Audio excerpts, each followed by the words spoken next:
Yes. Can you see my screen?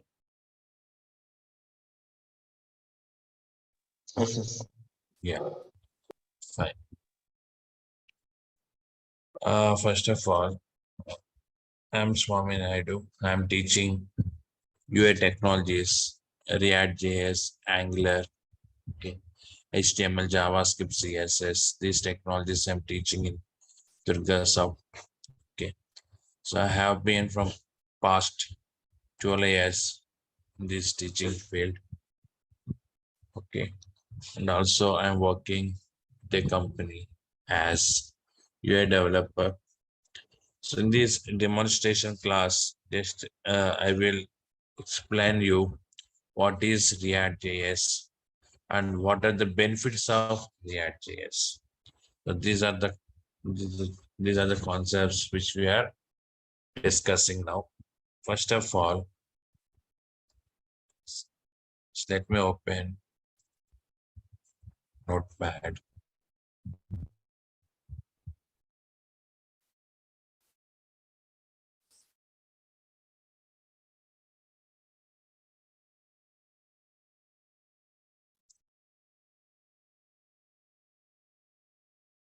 React JS. So React JS is a client-side script to implement dynamic web pages. So React JS is a client-side script to implement dynamic web pages. First of all, we should know what is client-side script and what is server-side script. That concept we should know. Okay. Now here, if you take any website, every website contains two phases. Okay, one is design phase. First phase is design. Second one, coding phase. In design phase, programmers are creating user interfaces. What is user interface? It is nothing but the front page which we are displaying. Okay.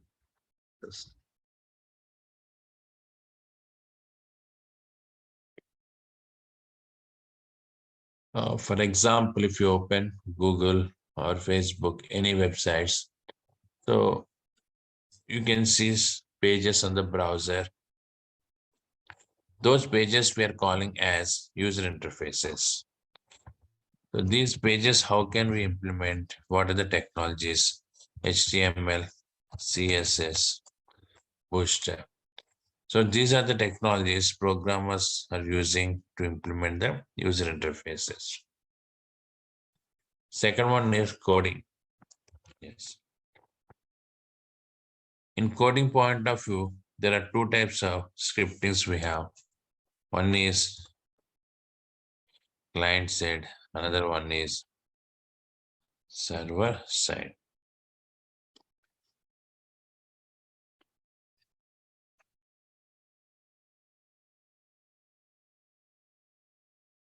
So what is client side script?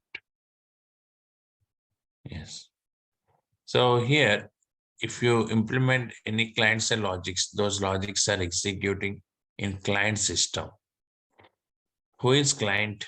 The person who is accessing our application. Okay. The person who is accessing our web application comes under client. Is it clear?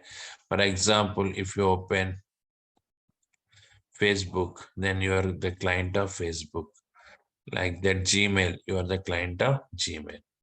Like that client side code. Okay. So this, for example, Facebook contains some client side script. So that script is executing in our browser. Okay. When you type facebook.com, what is happening? The client-side script is downloading into our browser. Okay, in our browser it is executing.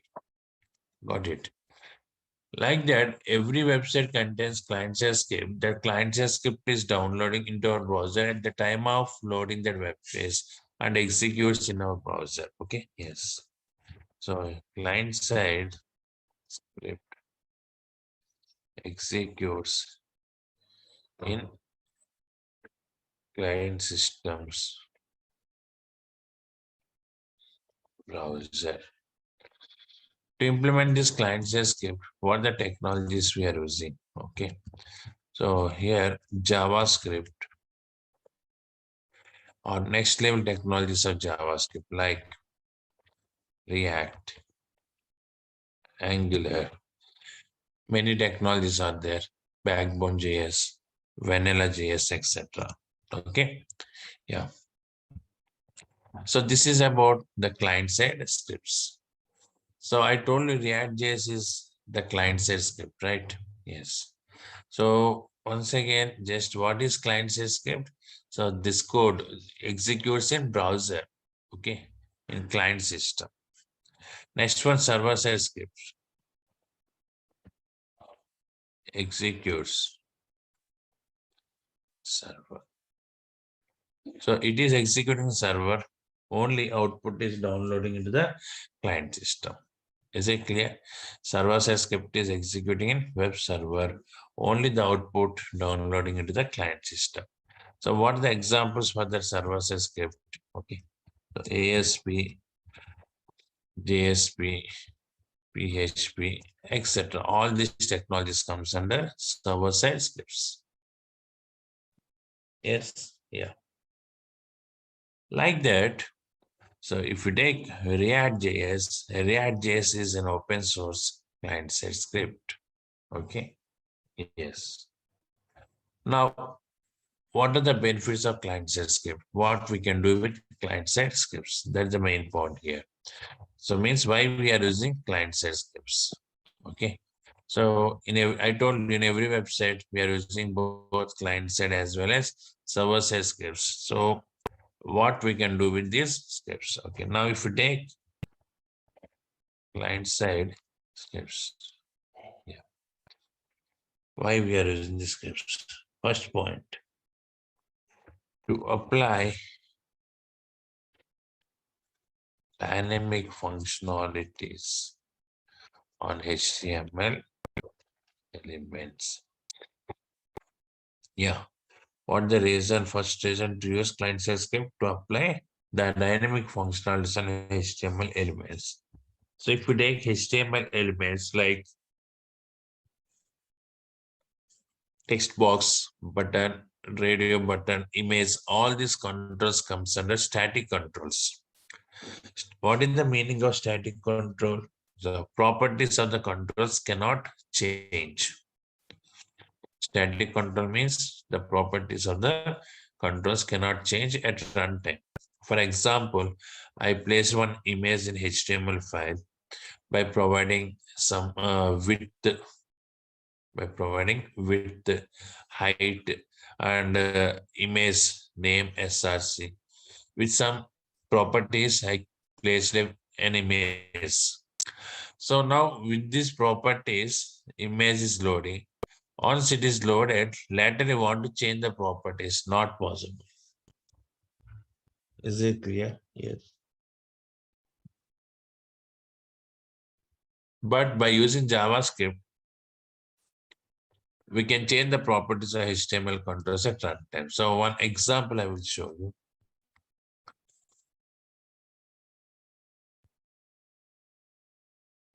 A simple HTML file I'm creating to show the example. What is dynamic that we are discussing? Demo.html. So now in my browser, I have apple.jpg. Okay. Yes. So I want to display this image control.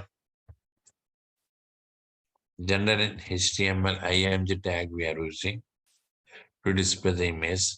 So I will give you information about these HTML tags, okay, because in our React.js programming, we are using HTML also.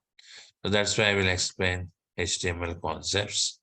Okay, now img source is equal to apple.jpg and width is equal to 100 pixels I have given. So close this body. In the simple HTML file, just have taken the image tag. Now this is demo.html. So open this. You can see it displays that image. What the image name? Apple.jpg. It is clear. Now this control is loaded and this control is static control, right? I want to change this control as dynamic control. Okay. I want to change it as dynamic control. How can we change this as dynamic control? Yes, with the help of client-side scripts. Dynamic means changing the properties of control at runtime. Okay, it is nothing but changing the properties of controls at runtime. For example, here image is there, some source. So that source I want to change, or width I want to change, or height I want to change. So all this comes under dynamic concept. Okay. Now how to work with this dynamic concept? Now in this point of view, just I'm using, yeah, any client-side script we can use. Right now, we haven't started React. So I will show you that with JavaScript. My requirement is already what is image we have, what is the image we have, apple.jpg. When I click on this control, I want to change it as orange.jpg. That is the control. So here, just simply I'm writing a statement. Don't try to use this statement. We will discuss all this using React.js. Orange dot. So it is not JPG image, it is JFIF image. So now I have given a statement where on click is equal to JavaScript colon source we are changing. What the original source apple.jpg that I'm changing as orange.jfif. A refresh, click, now it displays orange.jfif. Okay, like that. The thing is, you want to change the properties at runtime. Properties are HTML control at runtime. Then we are taking the support of client-side scripts. That's the first reason why we are using. Is it clear? Yes. So next one, to validate input controls. Yes.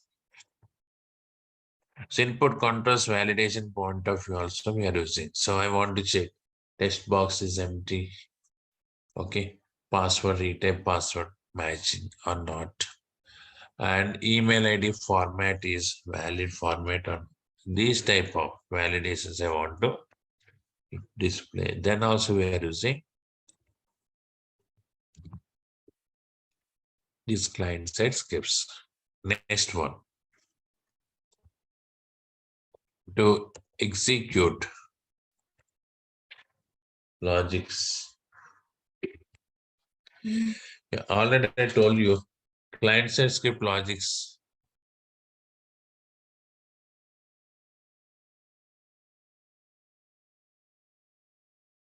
Client-side logics are executing in browser.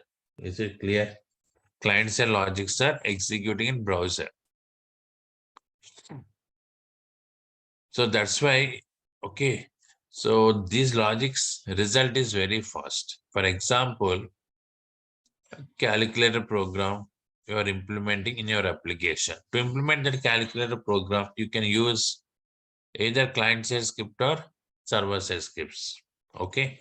So client-side script, you can use React or any other client-side script. In server-side point of view, We are using ASP, JSP like that.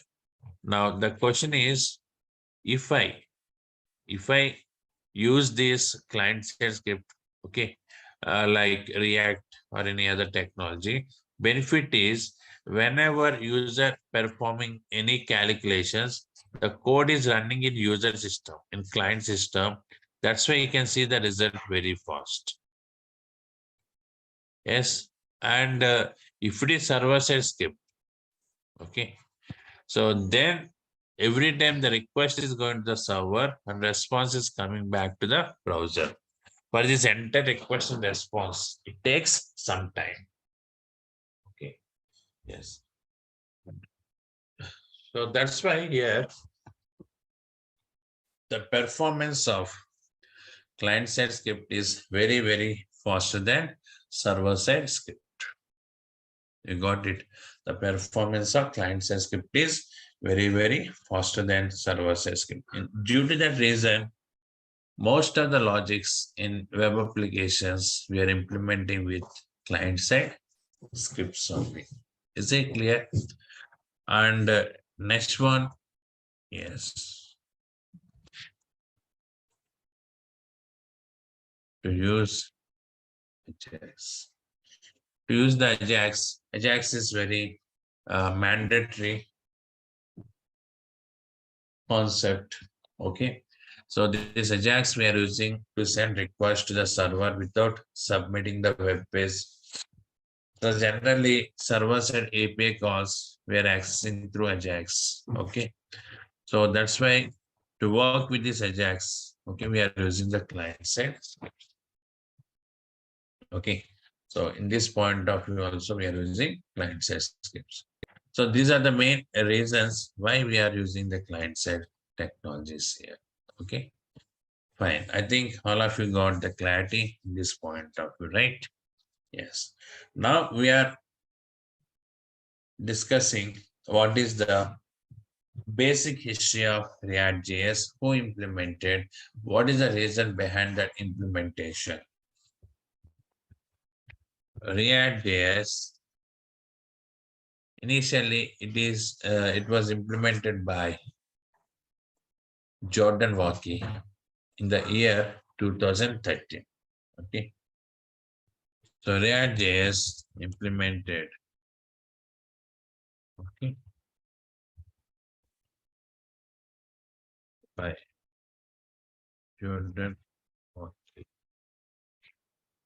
the year 2013. So Jordan Walkie is one of the employees of Facebook organization, and to work with chat concept in Facebook, he implemented this code. Actually, first they developed this React.js to use in their application. They implemented this React.js to use in their application. Okay. Later, they added more features and released it as open source client-side script. You got it? Yeah. So React.js is implemented by Jordan Walkie, okay, in the year 2013. Okay. So basic version is 1.0. Okay. And later they added many more features, and 17th version currently, full version of 17th is available. And React is supporting many more features. Okay.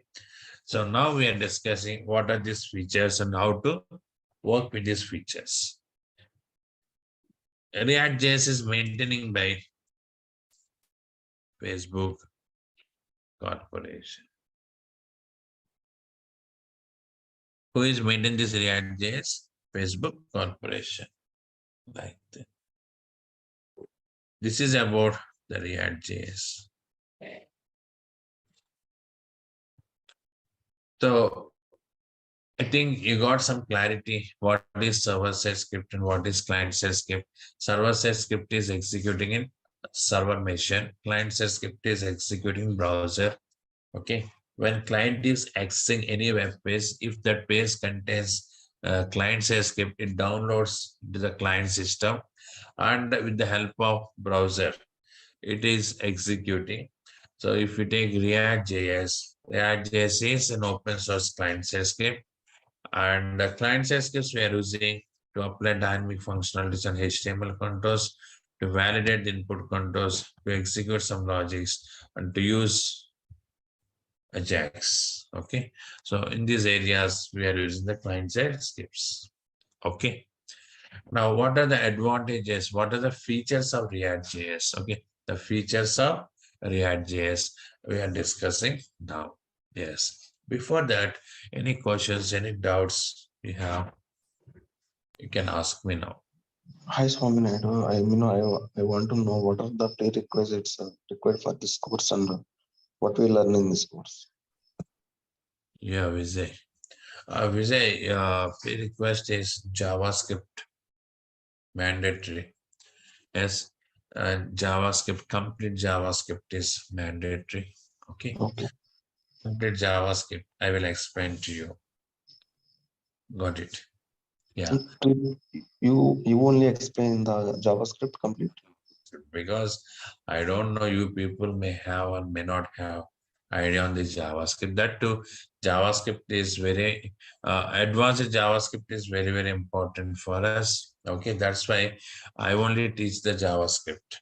Okay, around I'm spending 20 to 25 days to discuss the JavaScript. After then only I'm starting React classes. Okay.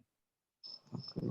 And also any backend technologies like Node.js, Express.js, Yes, MongoDB. these technologies are not required, but you should know how to access the API services. In that point of view, I will discuss the required small amount of Node.js, because here just how to get the API service, okay, and how to access. That is very, very important. We are working with CRUD operations, okay. That's why. So that time I will give you some information about Node.js, okay. But Yeah. as UI developer, you have idea on this server-side logics. Okay. Okay. Node.js is one of the server-side scripting. Okay. Okay. Okay. Thank you. Thank you, sir. Any other persons, any more doubts? Okay. So I will give you this entire information of this class. Okay. These topics. Okay. So now here, just what are the features? Yeah. Yes. Yeah. What are the features we have that we are discussing? So first of all, supports data. Right. Yes. So React.js is supporting data binding. Here, JavaScript is there. Okay. So we can also use JavaScript to work with client-side logics. But the question is, what are the more advantages we have compared with JavaScript? Is it clear? So what are the more advantages we have compared with JavaScript? So that concept we are discussing now. Okay. Yes, fine. So first of all, supports data binding. It is supporting data binding. So what is data binding? Yes. So one example I will show you. So if you observe this, 1 second.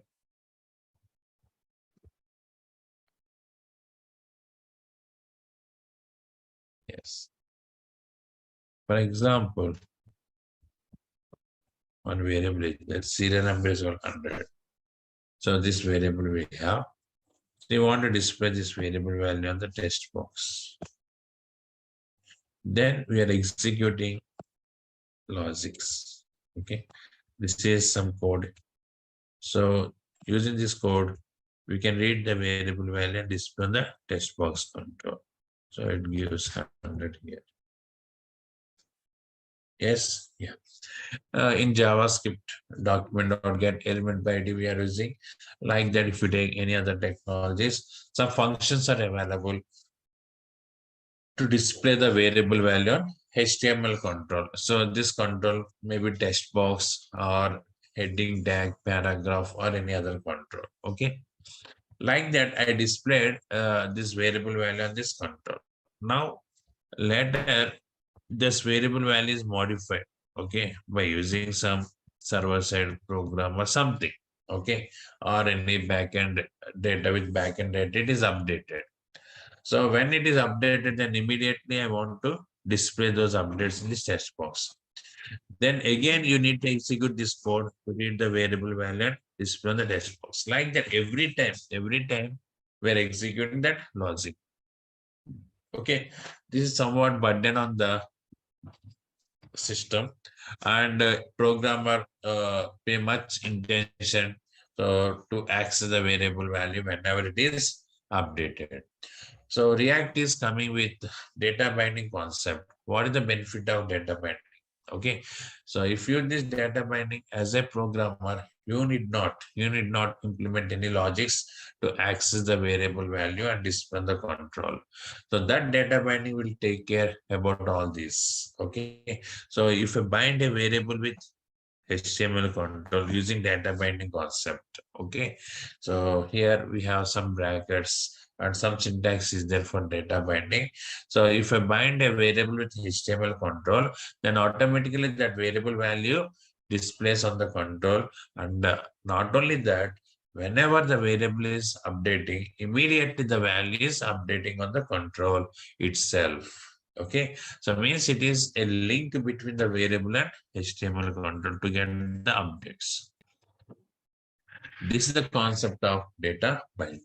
Okay, it is very important. Okay, reduces the hectic work to programmer. So because it is providing so very flexible functionality, I will explain you how to work with the data binding. That concept I will discuss with you. So supports data binding. Okay, next one here,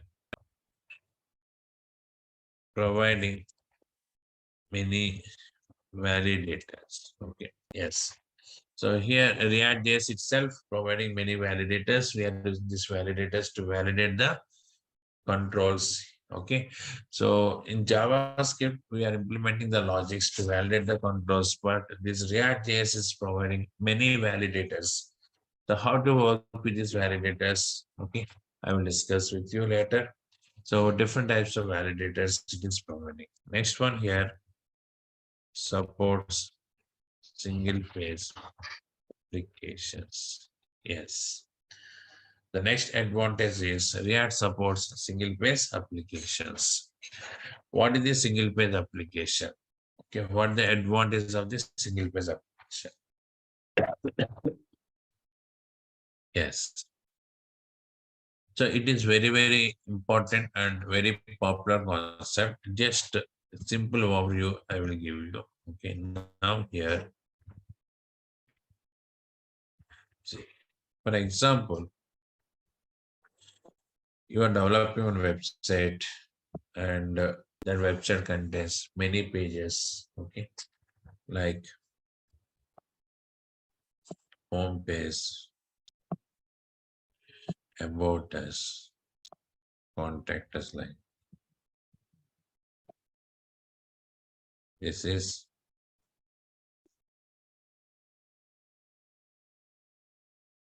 home,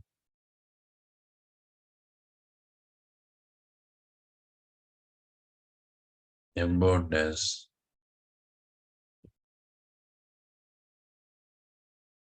contact us. This is browser. First time sending a request to the server, the response is coming here. Is this clear? So that home page is coming here. There,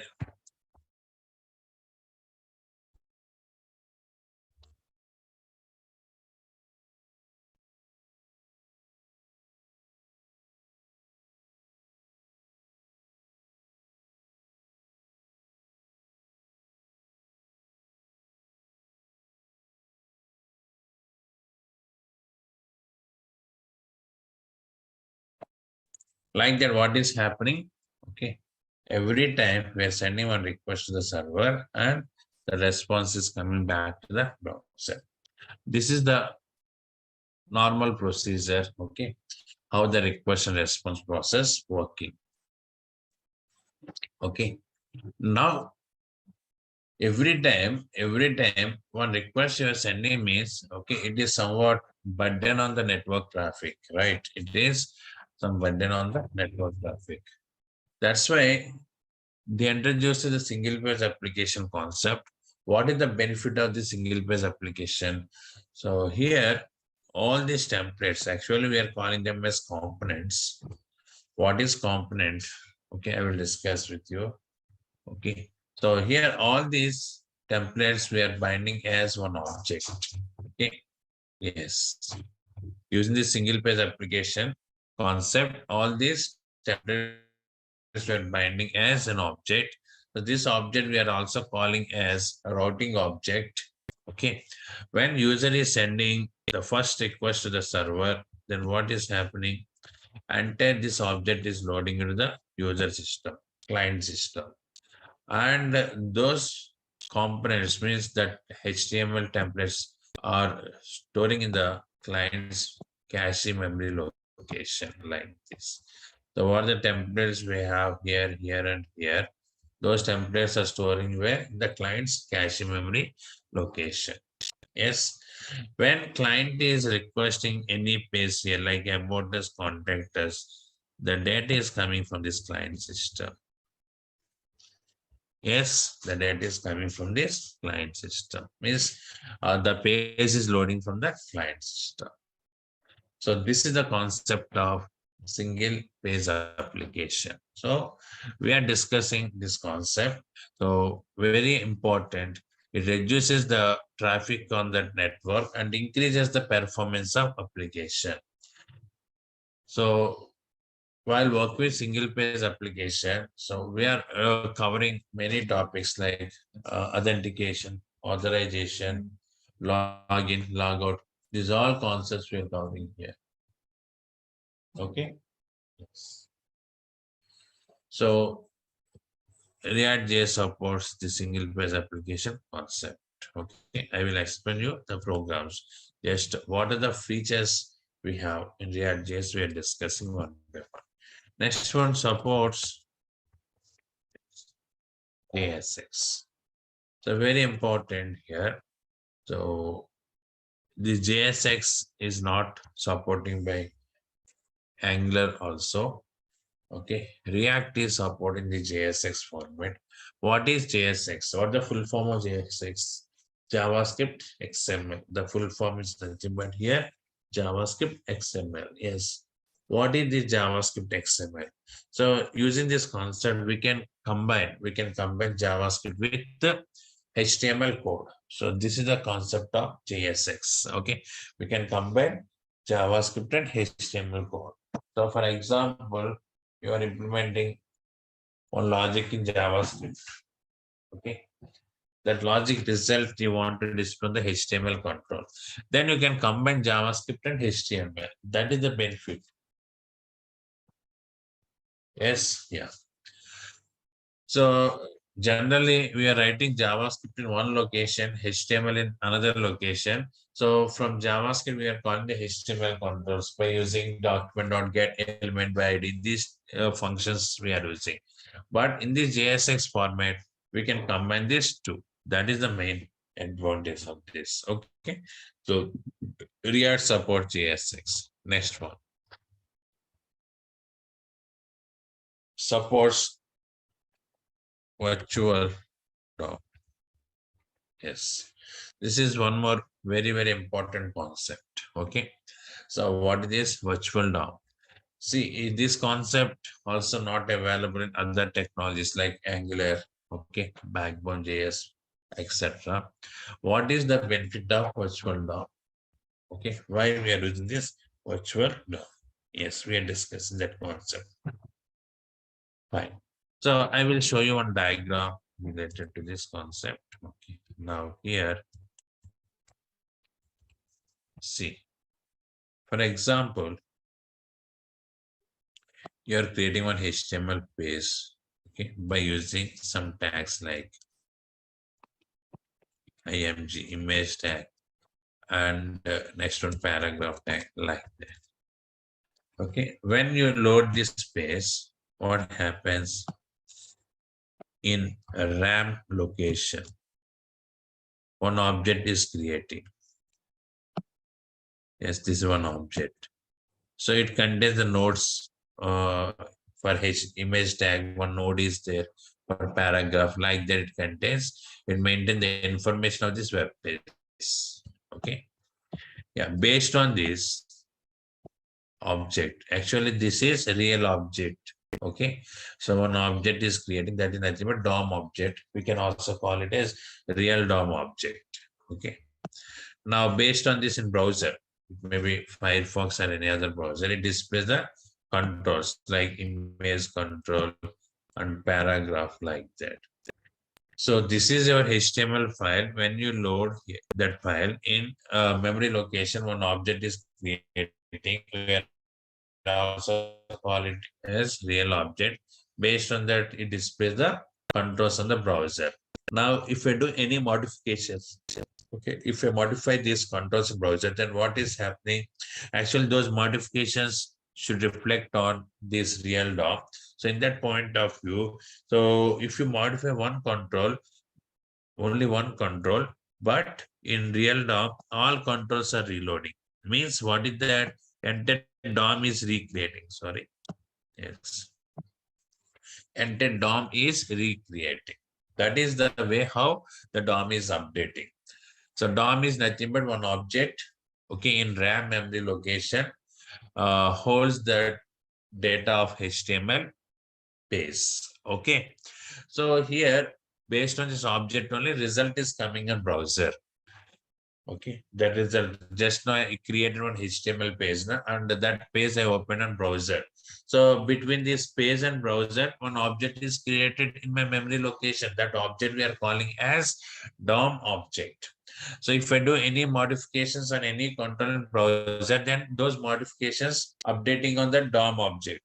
But not only that control, all controls are updating. That is a little bit late process, delay process. Okay. So that's why here every time the DOM is re-rendering or recreating, we can say, with the modifications.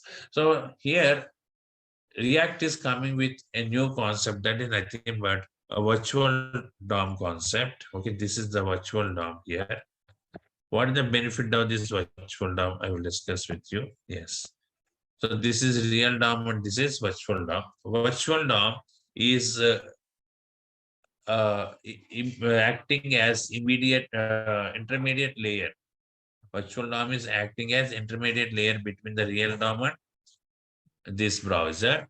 What are the updates we are performing in this browser? Those updates this virtual DOM is receiving, and only that patchwork it is updating on the real DOM.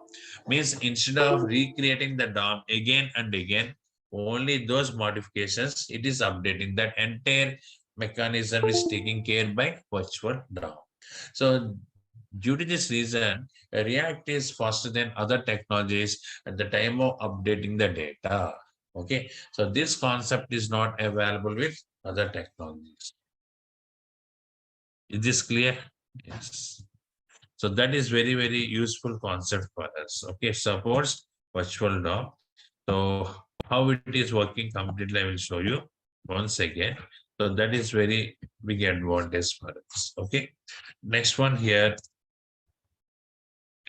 supports. Yes, Redux. Redux we are using to maintain the state of application. For example, one page information you want to access from another page. In that point of we are using different techniques like cookies, sessions, local storage, session storage, like that. Different types of techniques are available. So in the same way, we can also use Redux concept to access the data of one page to another page in the web application. Okay, the Redux is providing more enhanced features than cookie sessions and other objects. So we are also discussing local storage, session storage, and along with that, we are also discussing Redux concept. I will explain you what is Redux and what is the benefit of Redux. Okay. Next one here, supports. Yes. React Native to implement cross mobile applications. React Native is a concept. Okay. So this concept we are using to implement the cross mobile applications. Cross mobile applications. What is this cross mobile application? See, you want to develop Android app. Okay. So further we are using Android software to develop the app to run in Android mobile. So that Android app can we run under iOS? Not iPhone. I mean iPhone not supporting. Can we run under Microsoft? Not support. Like that by using iOS related technologies like Xamarin or some other technologies are there. So you developed one app. So that app cannot run under other mobiles like Android, Microsoft, etc. Means here, so what is the technology used? Okay, to develop any app. So that technology supports specific mobile, not other devices. So, but it is very cost. Client has to effort. Okay, means the person who is paying money to download the app, he has to effort much money. Okay, to get the mobile apps, multiple mobile apps to run under Android, iOS, and other technologies. Okay, because single app not supporting all mobile devices. But phone gap is one technology. So if you develop any app using phone gap, it runs under Android mobiles, Microsoft mobiles, and iOS mobiles. Like that, it is supporting all mobile devices. The same way React Native is also there. Okay, React Native mobile app. If you develop any app using React Native, it supports Android, iOS, and other technologies. That is the main point of this. So supports React Native technology. This technology we are using to implement cross mobile apps. Cross mobile app means what is that? Mobile application which supports any type of device. Okay, and if you know React, you can easily implement the mobile apps also, not only websites. Not only websites, you can also implement mobile apps. So for that, you need to learn some native related concepts. Okay, React Native. React already we are learning here. If you know native package, okay. So native package is providing how to display the controls in the mobile phone. Here we are using HTML controls and web applications, right? The same way, to work with mobile applications, native controls we are using. If you know native controls, that is enough. Okay, using React code, you can simply implement the mobile applications, and those applications supports any type of devices. That is the main thing. Okay, next one here, easy. Yeah, coding is very, very easy if you compare with JavaScript. So React JS coding is very, very easy and very simple. It is very faster. Okay, it is very faster and supports different types of services. Services we are using in functional point of view. For example, I want to work with Agile's concept. For that one, pre-implemented service is available. I want to create cookies. So for that one, pre-implemented services available. Like that, for every concept, services are available. We are taking the support of these services. Okay. So these are the main advantages we have in this React JS. Okay. So if you compare with JavaScript, got it? Yes. So in interviews, these are common questions. What are the benefits of React JS? You should say supports data binding, supports single page application, JSX, virtual DOM, okay, and the React Native we can use to implement the cross mobile applications, okay. And next one here, simple coding, JSX support is there. We can combine HTML with JavaScript like that. These are the features. Okay. So that is very beginning question they're asking. So very first question, what is React JS? What are the features? Okay. So then you should say these points. Okay. Programming will discuss based on these concepts. Okay. How to implement the programs, everything we'll discuss here. So this is the basic information which I'm providing about React.js. Okay. Yes. So, Now, yeah, tell me. but this Ajax concept is replaced by the HTTP servers, right? What is that? HTTP client servers and all. We are having the advanced concept based Yes. on this. Yeah, HTTP but client Angular. Okay. Here we are using Axios. okay, that is a separate one. Yeah. HTTP client is in Angular. Na? But we will not use this Ajax concept, or we will use this one Yeah, also. Ajax, we must use Ajax to connect with the API service. For that, we are using Axios. Okay. Axios. Fetch also one function available. Using fetch also we can work with the Ajax concept. So in React.js, mostly we are using Axios. Okay. Okay. So already I told you now, so we are connecting the API services of server in that point of view. We are using that Axios. So by using Ajax only, we can connect with the API services, right? Yes. Next. What other doubts you have? Okay, fine. Now here, to learn this React.js, JavaScript is very important. So first I'm discussing the JavaScript concepts. Okay. Yes. No, So means basically we will first know about the Ajax, and after that we will go through that inbuilt one. what is that? Yeah, we are having library, right, sir? That one. Just now Which, you discuss. First we will discuss with the Ajax, and after that we will go through that inbuilt one. And yes. What is Ajax? I will explain to you. Yes. What is asynchronous JavaScript and XML? After that, we are implement the programs, how to connect with that Ajax, everything. Okay, so how to connect with the server using Ajax, those programs we're discussing. Okay. oh, Yes. Now here in JavaScript, okay, these are the concepts we are discussing here. So basic JavaScript and advanced JavaScript. Okay, so these are the concepts which we are discussing here. Okay, now once JavaScript is completed, then only we are starting that React programming here. Okay, so just here, just functions and how many types of functions we have, events and dynamic events, hoisting, okay, array related functions and object, okay, and how to work with the object. Object is very important because so the data which is coming from Ajax object, that is in the form of object only.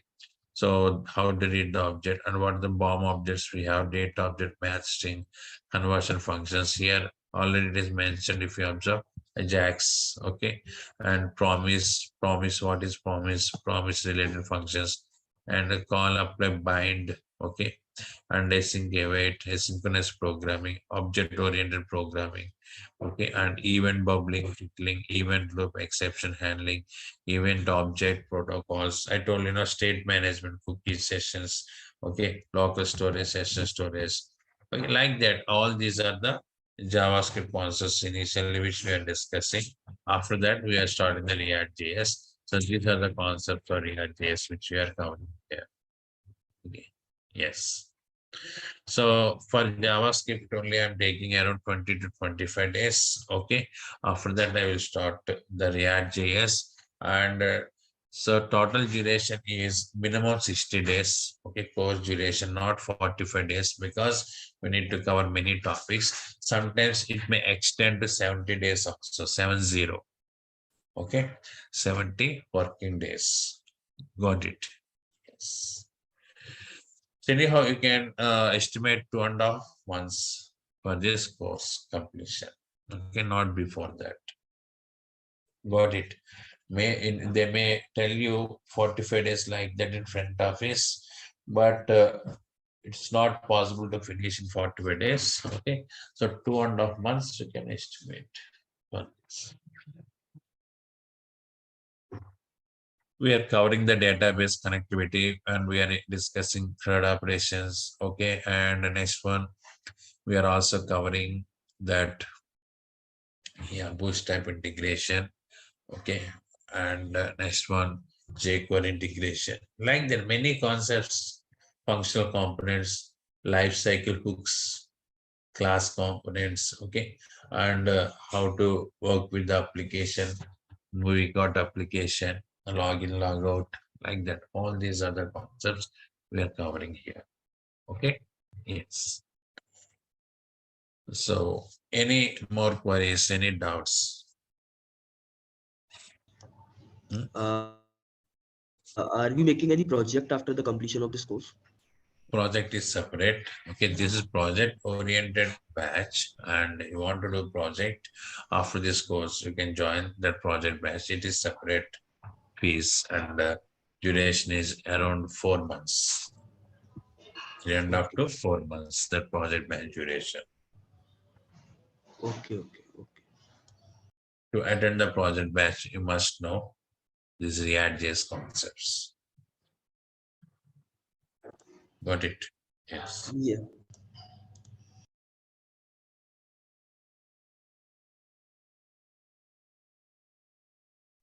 Yeah. Any more queries? Every day, 7 to 8, our time slot. And initial starting 4 classes, I will take only 45 to 50 minutes. After that, 1 hour. Okay. So up to 4 or 5 classes, this demo link continue. After that, it will change payment link. From then, I am spending 1 hour exactly every day. So this is our time slot. Okay. And Sir, but in chat they mentioned as a 5 p.m. something like that. 5 p.m. Yeah. What is that? The link will be changed soon. Please get the registration to continue for the future classes. Time 5 p.m. IST. So can you share me that message? Yeah, in the chat they mentioned, sir. In the same chat. The same chat. Yeah.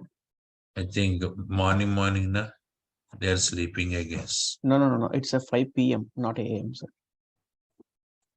Yeah, they posted this message now, na? Yeah, no. They may be in sleep mode. Where is that? Hmm. For 2 days, 5 p.m. IST. Yeah. So is this React days? Yes. Okay. So just this is not correct message. Okay. I will discuss about this with them. Your timing is 7 to 8. Okay. Maybe by mistake, they mentioned this timing. Okay, so many batches are starting now. There might be 5 p.m. Another batch is there, another technology. So they posted that message in this group, I guess. Okay, that timing, Yeah. like there may be some, but our timing 7 to 8. Okay. Oh. Okay. So see you next class. Tomorrow onwards, I'm starting that JavaScript. Before that, I've used some information, introduction part about HTML. HTML introduction, only 1 or 1.5 day we are discussing. Okay, after that, I will start that JavaScript concepts. Okay, see you tomorrow. Thank you. Yeah, thank you. Server-side script is server. Okay, client-side script is executing in browser, and server-side script is executing in server, web server.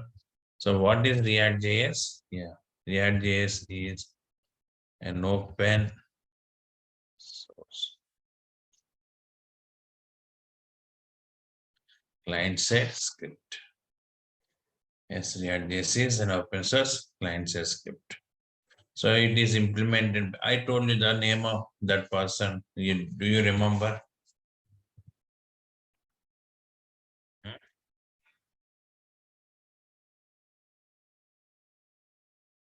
Jordan, Mr. Jordan.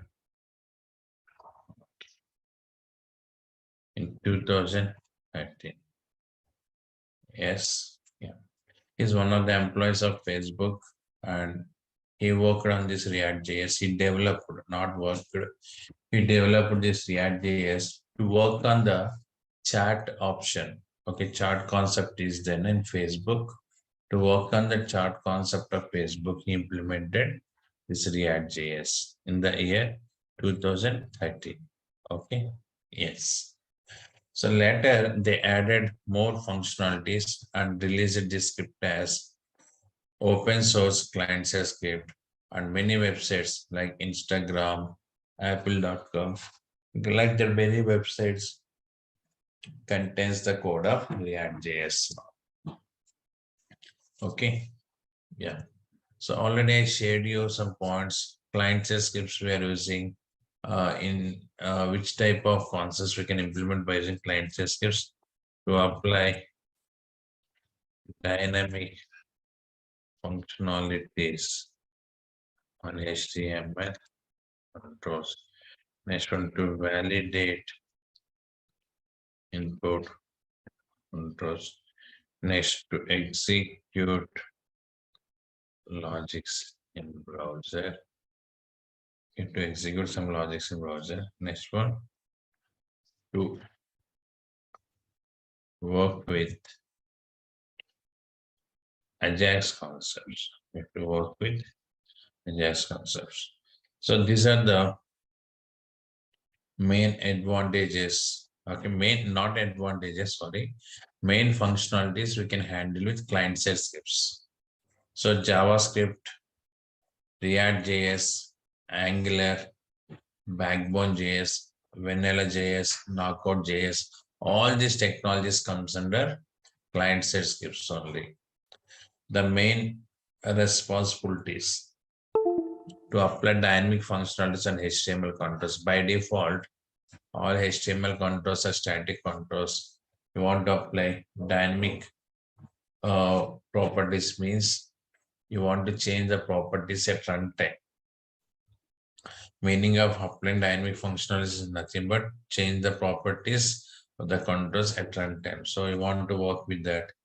So then we are using this React.js and validation point of view to validate the input controls.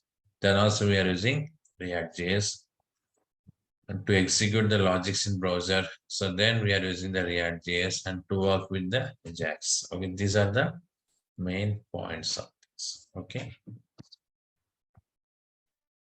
Next.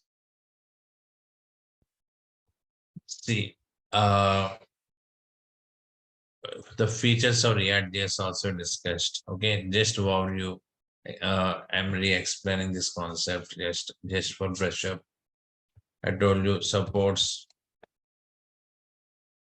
data binding concept. We can easily bind a variable with HTML controls. Okay, so this binding is nothing but the linking between the variable and HTML controls. Supports data binding. Next one, supports single page applications. Okay, it is supporting what? Single page applications. Okay, that concept it is supporting. Next one. So single page application means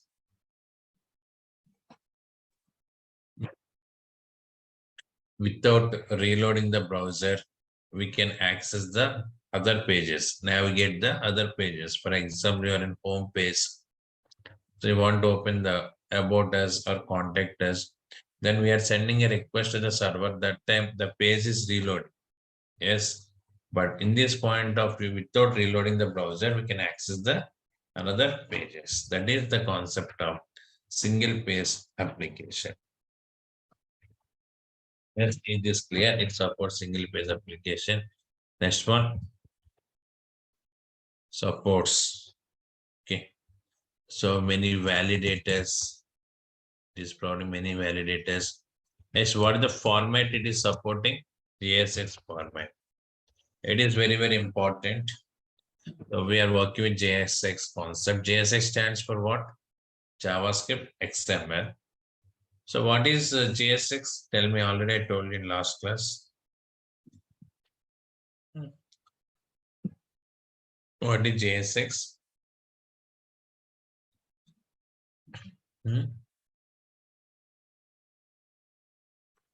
What is meaning of JSX here? We can add JavaScript code, sorry, HTML code inside the JavaScript. So by default, what happens if I add HTML inside the JavaScript? See, a simple program I'm creating. Let's see this.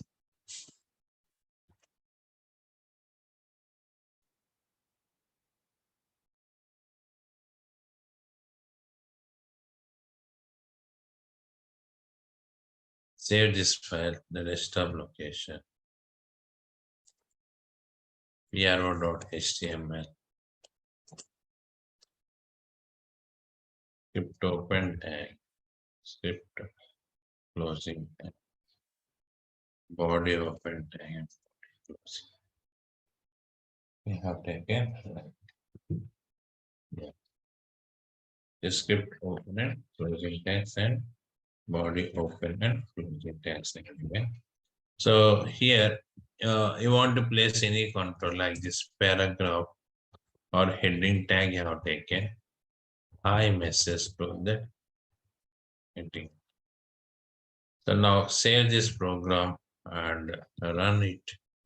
Displays heading tag with hi message. In case if I keep this heading tag in this location, what happens? It raises the error message. Now refresh. So right click, go to inspect, and here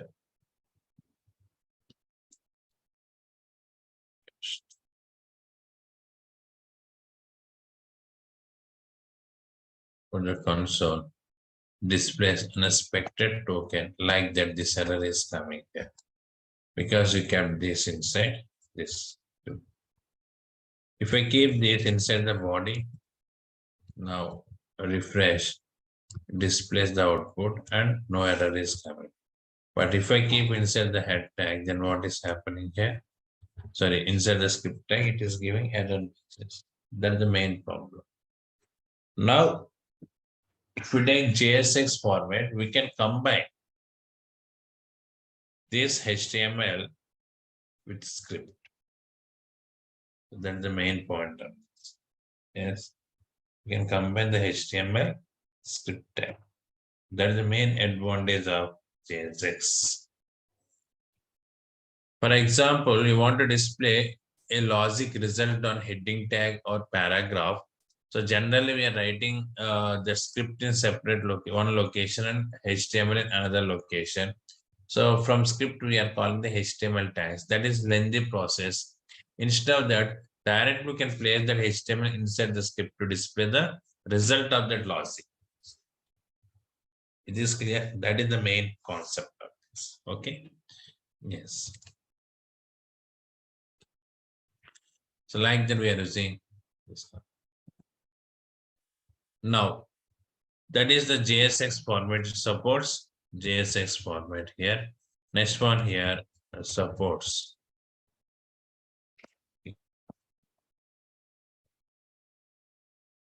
React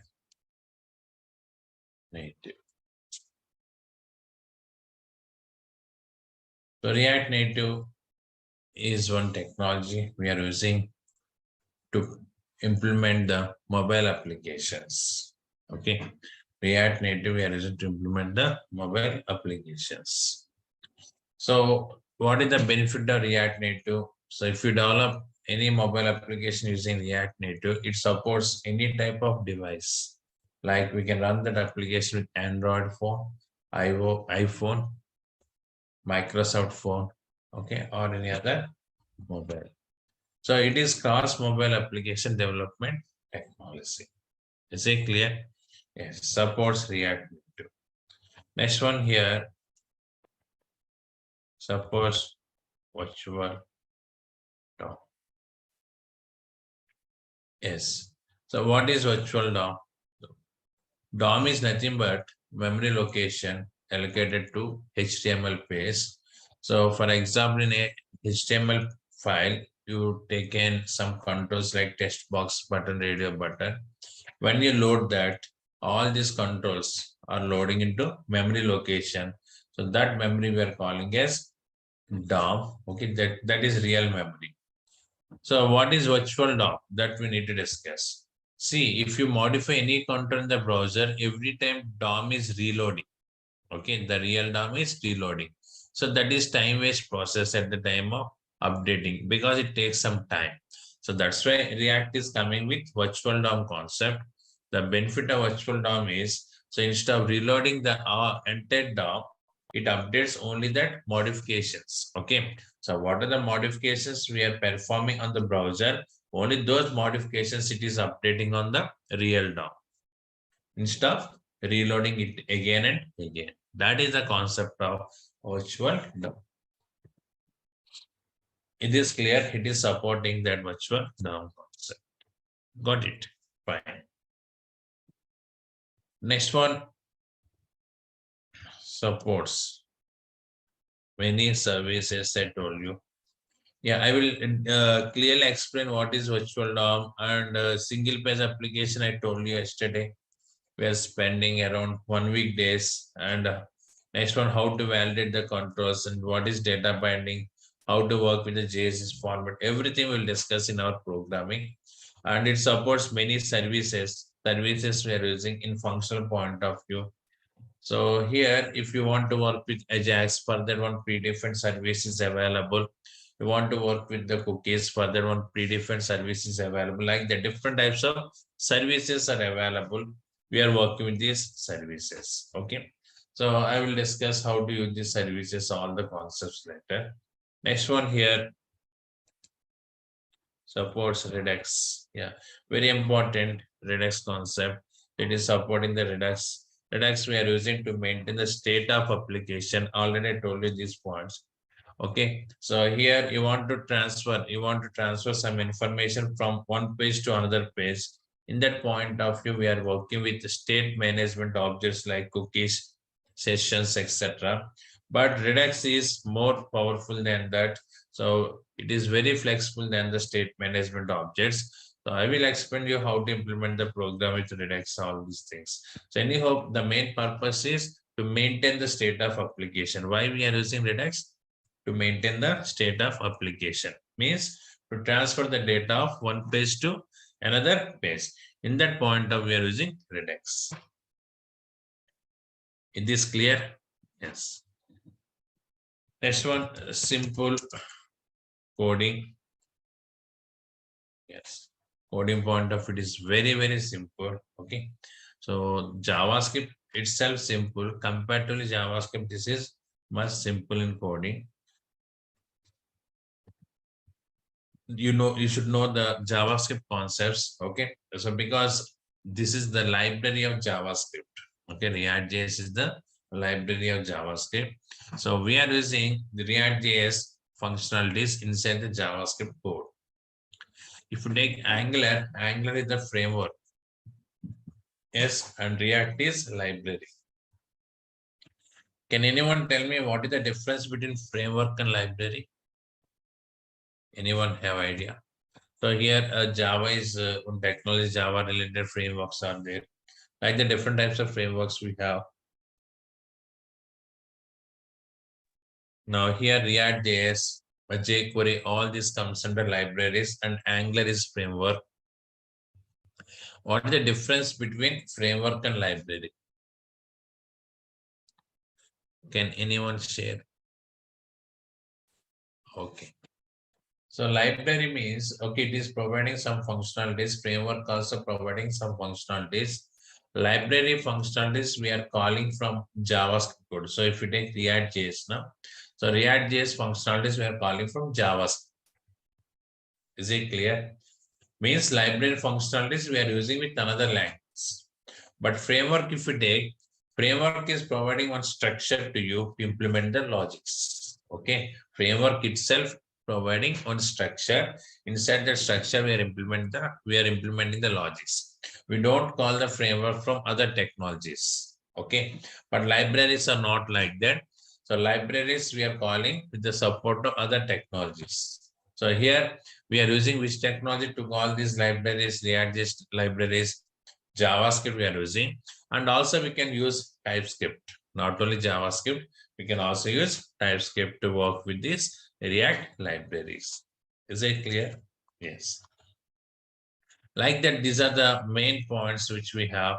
So see, if you take Angular is supporting data binding. Angular is supporting single page application. Angular also supports validators. Angular is not supporting JSX format. And here Angular, we are using Ionic framework to implement the mobile applications. Okay. So Ionic, right? Yes, we are taking the support of Ionic framework, but React itself providing React Native. And in Angular, we don't have virtual DOM. Okay, like that, some features are there in this React, additional features, and some additional features are also there in Angular. Okay, data binding point of view, React supports only one-way data binding, but Angular supports one-way and two-way data binding. And in React, you want to work with two-way data binding, we are writing manual logics.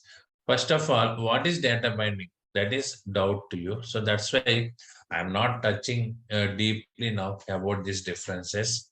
Once we start the concepts and once we get the clarity in those concepts, then we can easily differentiate what are the differences we have between Angular and React. Okay, yes. So now see one use case we are discussing to work with this React.js means where we are using this client-side scripts. Okay, that use case we are discussing. See, I told you client-side scripts we are using to apply dynamic functionalities on the HTML controls. Next one, to validate the input controls. Next one, to execute some logics and to work with Ajax. Like that, some points I shared with you, right? Yes. Now we are discussing one concept. For example, if you take login concept, where we are using client-side script. And server-side scripts also there. Server-side scripts mostly we are using, server-side programmer, not we. We don't do any programming with server-side script. So server-side programmer, which type of concepts we can interact?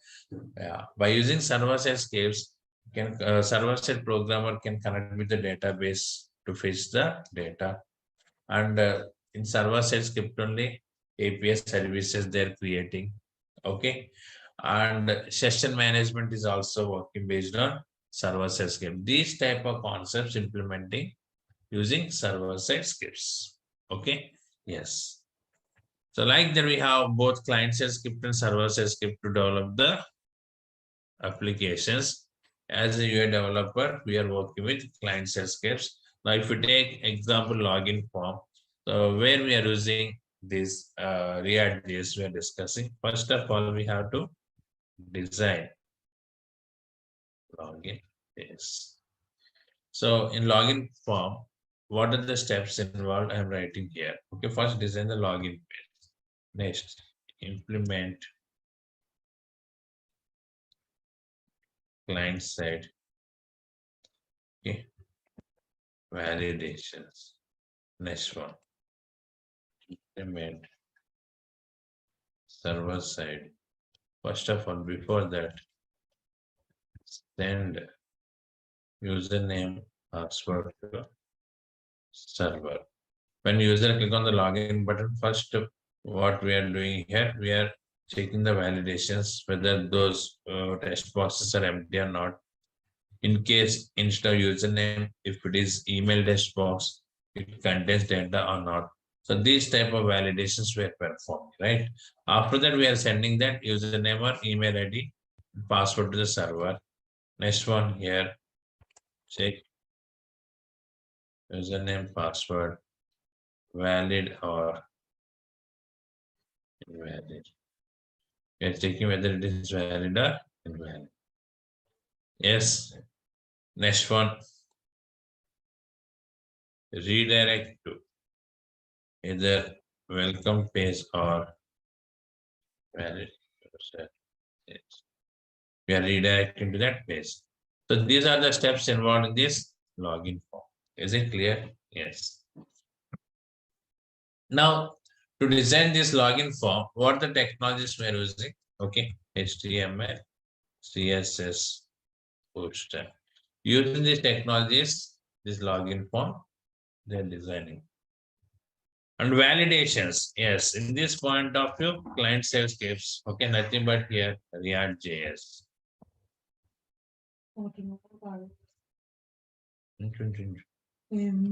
Now, next one second.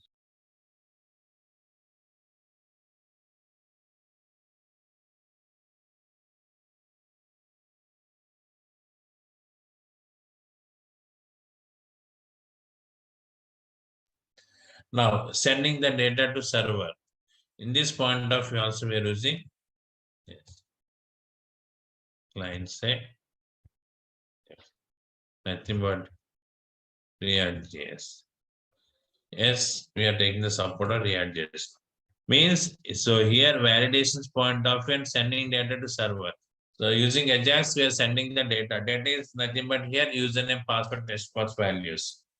We are sending those values to server. That time Ajax means nothing but client side script we are using, that is React.js. Next one, check username, password valid or invalid. So in this point of view, server side program is executing. What's that? Server side program is executing. Okay, so it is connected with the database and checking this username password is registered or not. Once it is success, means username password is valid. So from server side, they are sending one value. If it is invalid, another value. Based on that, we are navigating to either welcome page or invalid. Then again, we are taking the support of client. Client escape. Means if you take a simple concept that is login page as example. So here in this concept and in this concept, we are using this client side scripts. Is it clear? Not only in login point of view, if you take registration or any other concept, so client side usage is very high. So that's why these days we have huge demand for the UI development. Okay, for every concept, there is client side code requirement. We have that requirement. That's why we got much popularity for this client side technology. Got it? Yes, fine. So these are the concepts which we discussed in yesterday's class. Just I have given overview about this. Now we are starting our regular concepts. So as I told you, to understand this React.js, we should have complete idea on JavaScript. Okay, so that's why first I'm explaining the JavaScript concepts. So we are covering all JavaScript concepts, basic JavaScript as well as advanced JavaScript, both we are covering here. Okay, so after that we are starting the React concepts. Okay, this is React.js. So to understand and to work with the concepts of React.js, we should have idea on the JavaScript. That's why first we are starting with JavaScript concepts. After that, I will discuss the React.js concepts. Before that, so we should have some minimum idea on HTML controls also, because so in all pages, means in React applications, we are using HTML controls. So actually these templates in companies, designers are available. So those designers will provide you the templates, but you should also have some idea about what is input control, how to place the drop down is dialog box. Okay, what is container, what is non-container, these concepts you should know. Then only we can implement the full-fledged application. So that's why in HTML point of view, not entire HTML, the controls we are discussing. Okay, I'm explaining you the controls. Okay, I'm starting that concept first. After that, we will start the JavaScript concepts. Later, React.js concepts. Okay, yes, fine. Before that, any queries, any questions you want to ask, you can ask me. Akram, yeah, Ravindra. Yeah, hi. Sorry, Yes. I have a quick question. Are we going to do any real-time project, or I mean, at least a project at the end of the session, maybe while See, at cooking? the time of concepts discussion, we are discussing project point of view. Okay. For example, when I start routing concept, so that routing concept means single page application concept. That concept is taking 1 week days to discuss the all functionalities. Once it is completed, we are working on the website. I will explain you how to work with the login, logout, how to place the menus, and how to use the bootstrap menus, and how to open the components, means pages when login is success. Okay, and how to work with the role-based routing like that. After that, I will discuss Ajax concepts and API service costs. So then, after completed the Ajax concept, again we are coming back to the same project. There we are including this Ajax concept. Like that here, concept-based project discussion we are uh, discussing here. That explanation I'm providing. You want to do the main project. Okay, then after this course, you can join that one also. That is 4 months duration. Okay, so complete end to end, we are discussing there, including payment gateway, SMS gateway, so that payment option, and how to deploy in the server. Here also, I will discuss how to deploy application the live servers. That concept I will discuss. So complete project you want to do, then after this course, you can join that one also. But here also we are covering based on that project point of view. Okay. Okay. Yes. Any more queries? Yes. So what is HTML? Tell me. Anyone? Yeah, it's a hypertext markup language, No, tag-based, no, no. basically. No, no, no. I'm not asking you the full form of HTML. I'm asking you what is HTML? It is a tag-based programming or tag-based code Yeah, it is scripting. Okay, it is script. scripting. So tag based scripting. Okay, means here HTML is providing some tags. Okay. So instead of tags, we should call them as elements. Okay, HTML is providing some elements. These elements we are using to display the controls and browser. Okay, so browser means Mozilla Firefox, Chrome, Internet Explorer. Every browser contains controls like text box button, radio button, etc. These controls we can display with the support of HTML elements. Okay. Yes. So here it stands for, yeah, you told that hypertext markup language. Okay.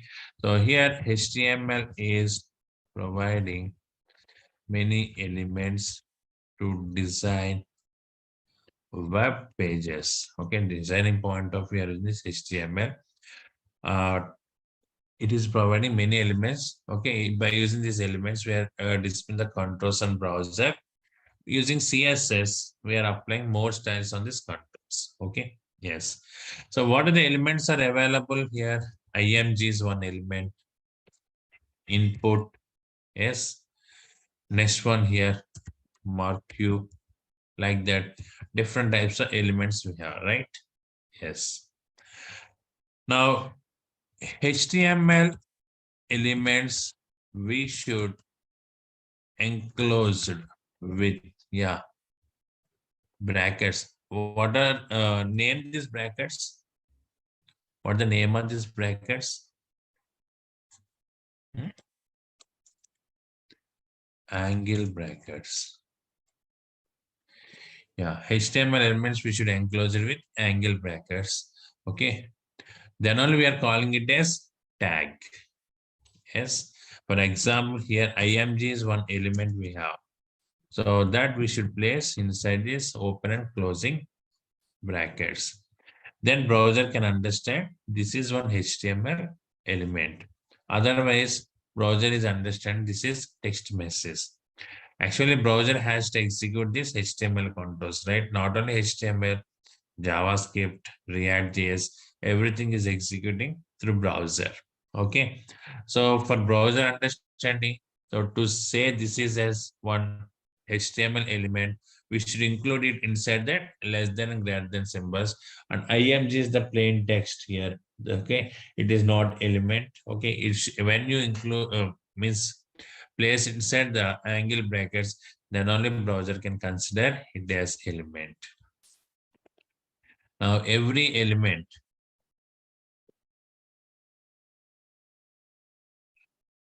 provides many properties. Yes, yeah. So nothing but these are attributes. We can also call them as attributes. Okay, available attributes are nothing but here just src, and next one here type. Yes, type is one attribute. Next one here dir is one attribute. Like the different types of attributes we have. So once again, HTML is providing elements. These elements we should enclose with angle brackets. Then browser can understand it is a tag, and every element is providing many properties. Okay. So one example I'm going to show you now. So save this file. Yeah. So demo 1.html I'm using. I think all of you know HTML file extension should be .html. We are using here. Now see, body tag we are using to place the elements inside this body. We should place here. After one session or two sessions, I will discuss what is body, what is head, what is HTML tag exactly. But right now I'm not concentrating in this body. So just I want to place one image control. Okay, how can I place img? So source is the attribute of image, means which control you want to display, and this is the closing of this tag. Now in this image source I have given, I am using all.jpg. What the source I'm providing here, all.jpg. Simple. So now double click on this demo1.html. When I double click, what is happening? First, what is happening? So in RAM, DOM is creating for this space. Okay, one memory, some memory is allocated. That memory we are calling as DOM.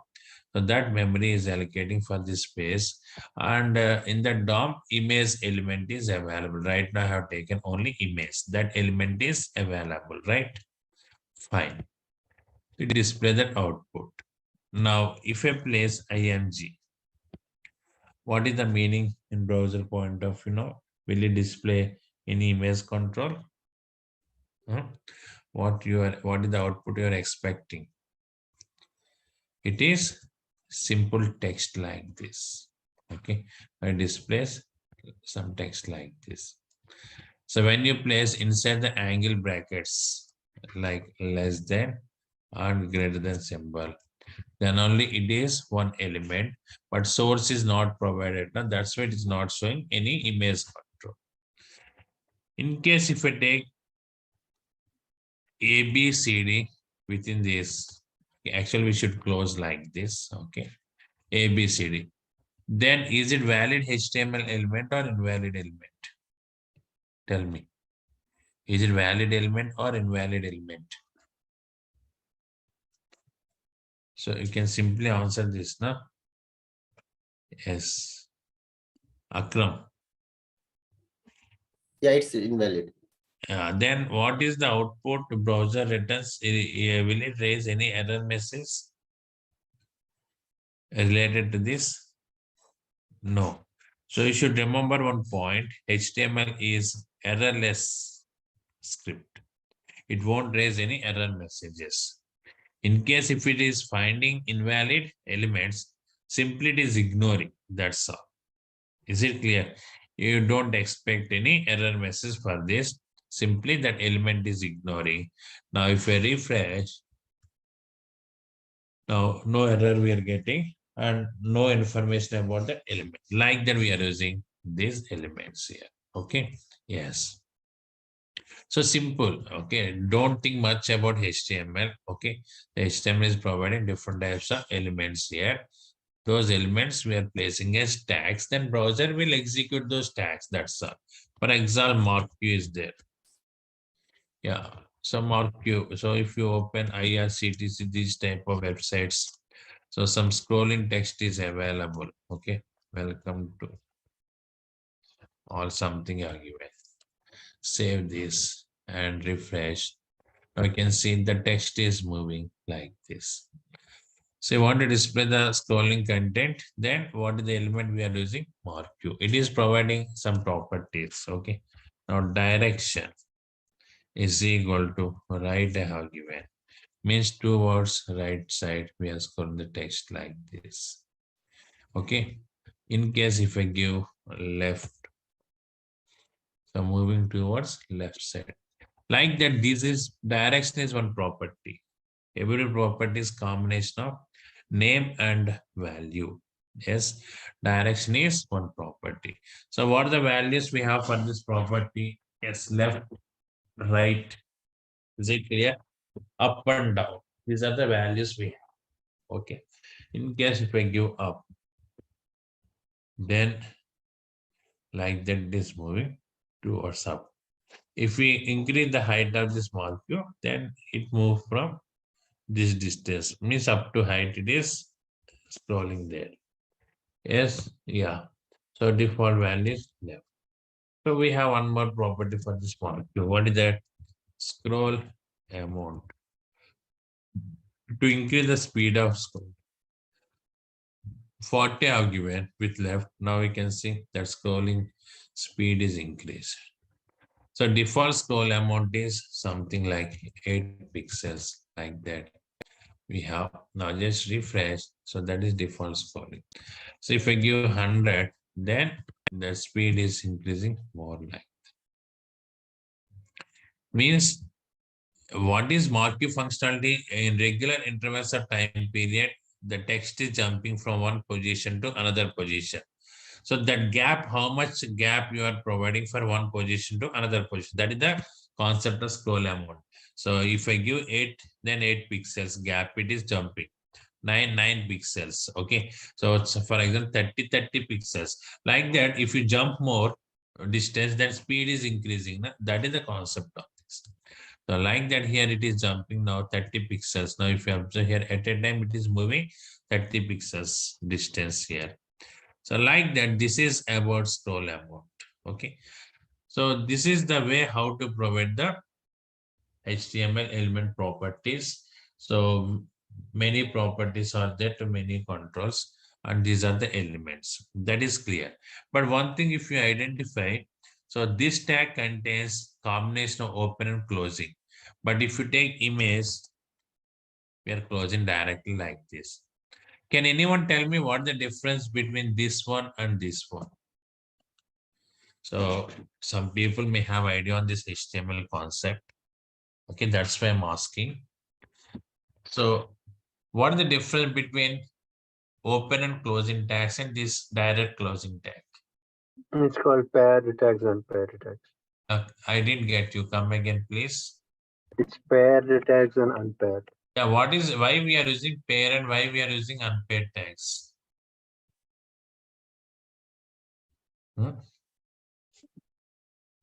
Why we are using pair and why we are using unpaired tags? So unpaired, that's what we don't need to open it and close it, right? It's a single tag. Yeah, in which point of view the element is unpaired and which type of element is paired? That is the question here. Some Okay. elements are paid, some elements are unpaid, right? Which element comes under paid category and which element comes under unpaid category? Got it? Yeah. Yeah. So to answer this, first we should know the types of HTML controls. That is very important for us. Because here if you take any React project, for example, I'm showing you. So here, yeah, any class, if you observe here, okay, for example, this one.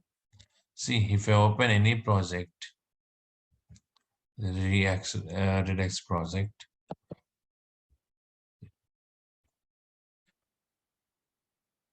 see, here we have div tag, right?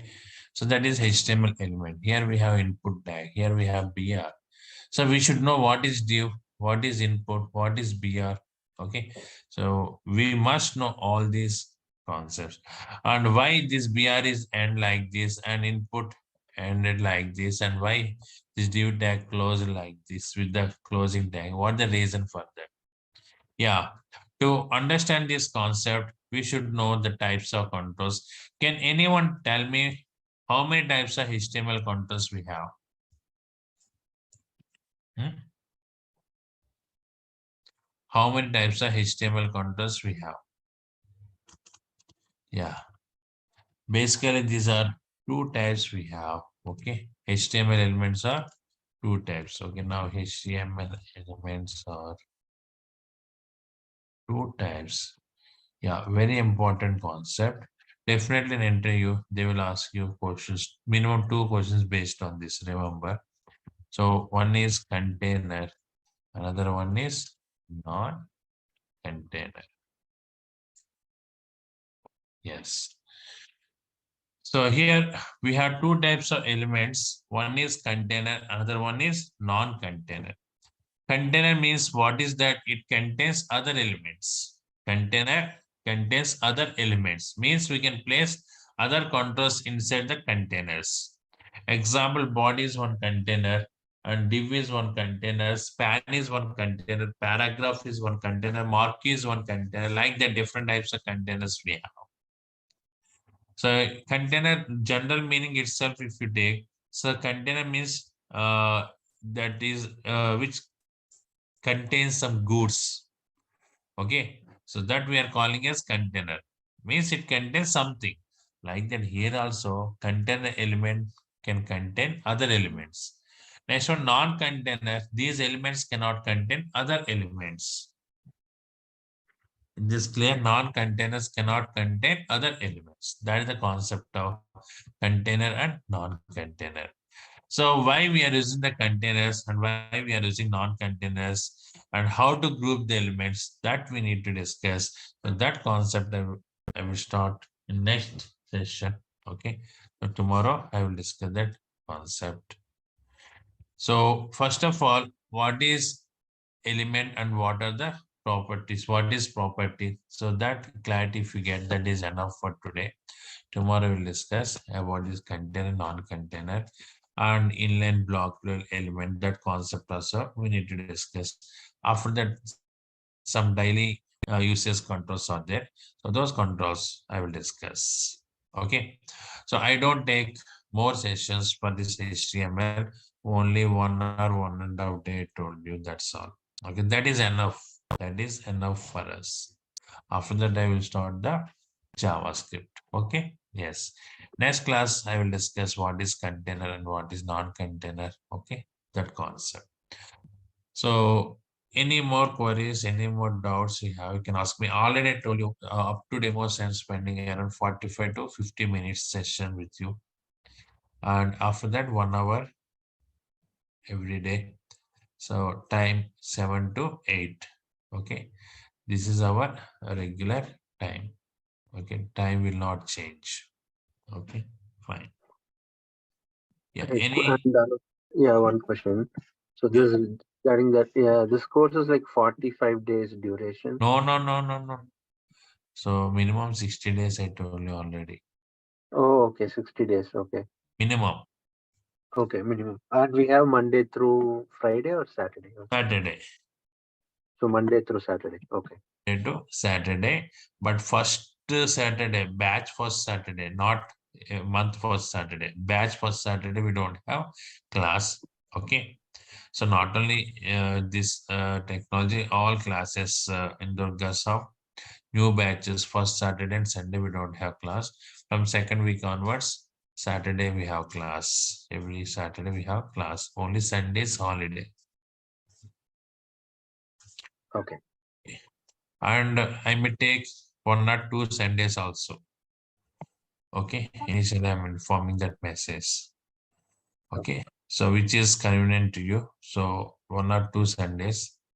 Also, I'm taking the session here. So that I will inform you before. One Saturday we will discuss And if it is comfort for us, then we will take the Sunday class.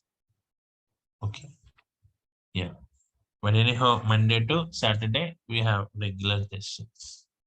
Got it. Yeah. Next. Any more queries? Actually, yesterday I didn't join.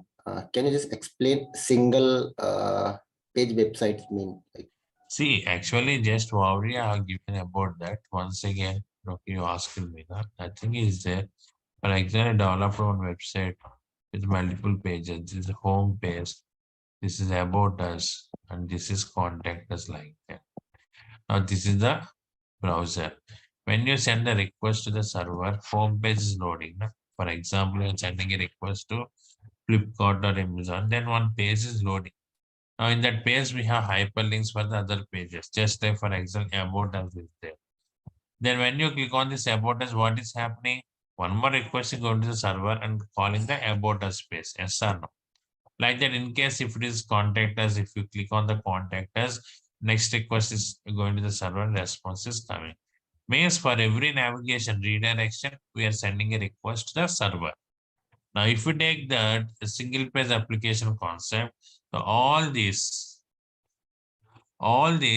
components were binding as one object. That object we are calling as router object. And when I send the first request to the server, that object is loading here. And these templates are loading into the client's memory location.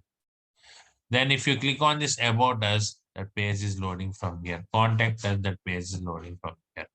Yes, so means from next request onwards, no need to send.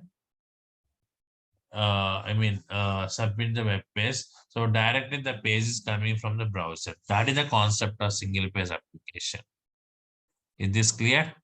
Yes. yes, thank you. So, but we are working many things with this single page application. How to provide the router guards, how to provide the authentication, authorization, all these things we are implementing here. Okay. Yes. So we will spend around 1 week days with this single page application minimum. Okay, I will discuss all the concepts. Okay, yes. See you next class. You can leave now. Thank you. You. Thank you. Yes, you are correct. Yeah. So I forgot recording. I selected the recording button, but not recorded. It started. Yeah. Okay. Anyhow, here we are discussing about containers. Containers can hold other elements. You want to group multiple controls. Okay, you want to hold the multiple controls as a group. We are using containers. What the purpose we are discussing for that? Just a simple login form I created. In this login form, username, text box, password, text box, and login button we have. So this is the login form which we created. On top of the login form, we have one button, that is show login button, like this. Now my requirement is when user click on this show login, then only I want to display this login form. Okay, when user click on show login, then only I want to display login form. That is my requirement. It is clear? Yes. Means initially I want to hide this login form. Then how can I hide this login form? So for that, we are using one CSS property. Okay, we can use CSS property or if conditions also there. Okay, I will discuss that if condition later.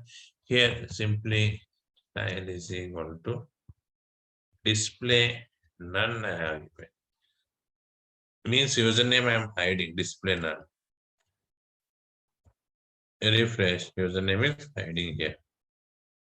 And here, style is equal to display none. Password you are hiding. Yes. And login button also we need to.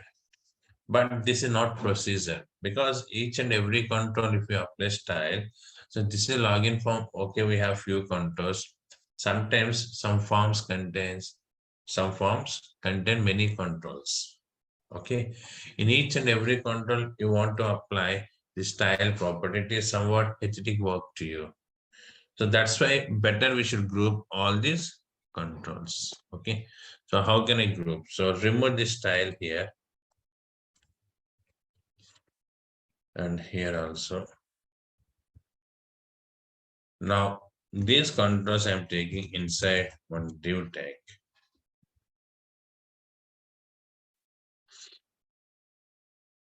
In this div tag, just use this display property. First of all, see, all these controls are located inside one div tag. So div is a container, right? It can hold other controls. Now inside this div, how many controls we have? 3 controls. Now, if you observe this output, refresh, again we got the same output. Now, instead of applying style in each and every control, better you should simply apply inside this div tag. So for this div tag, I am applying the style property. Is it clear? Now, what is happening? So enter this div tag, it is hiding. Means what are the other controls we have taken inside this div? All controls will be hide. Like this. So for that purpose, we are using containers. Okay. Now, when I click on this show login, then simply you can display this div tag. So for that, we are using dynamic language. That is nothing but our React or JavaScript, these technologies. Simply, I am showing you the statement here. So on click is equal to, yes, for this div tag, I am providing one ID. Don't think about the programming now. I will discuss. Okay, just dot and dot display is equal to. When I click on this, we are displaying the div tag. Okay, now refresh it. So click here. Again, the div tag is coming. Once again, refresh. Okay. Now when I click on this, the div tag is coming. Means if this if div is displaying, obviously the inner controls also displays here.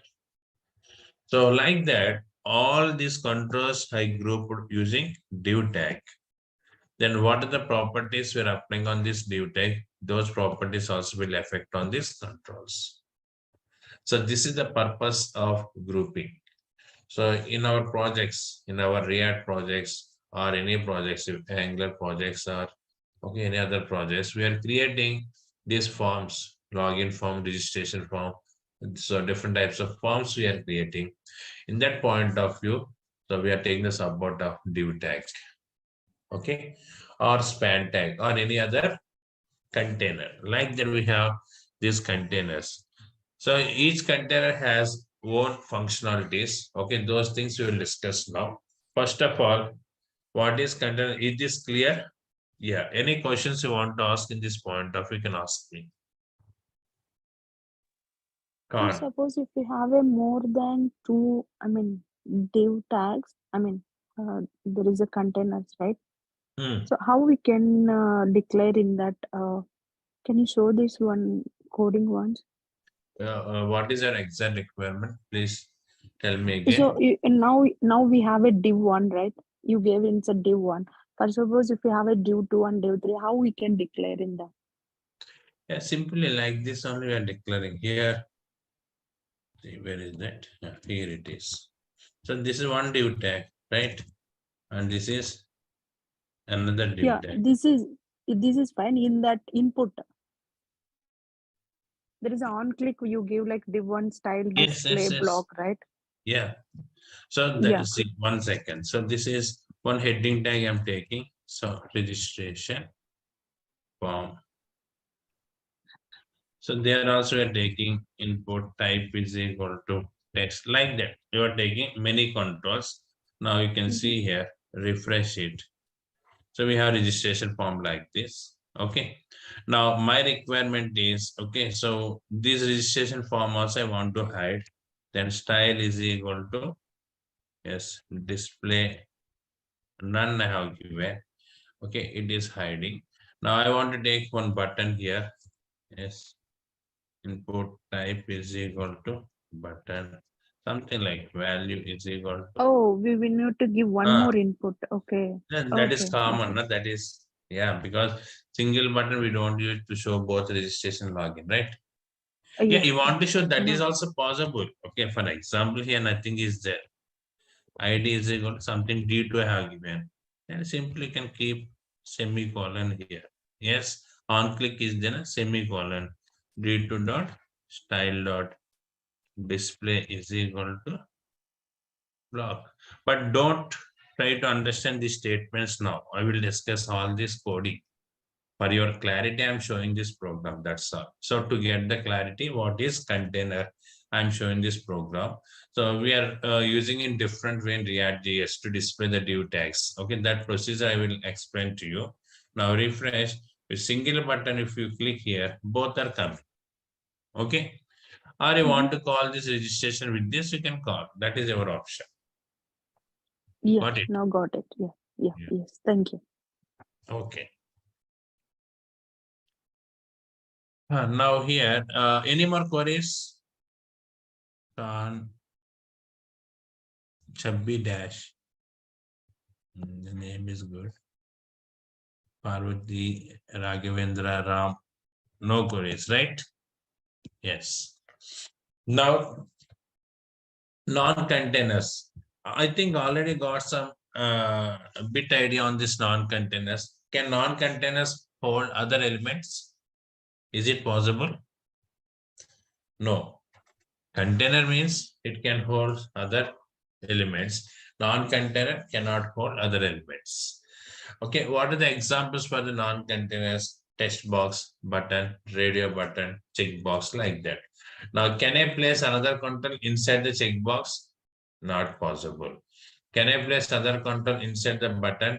Not possible, right? So like that, non-containers cannot hold other elements. Okay, yes.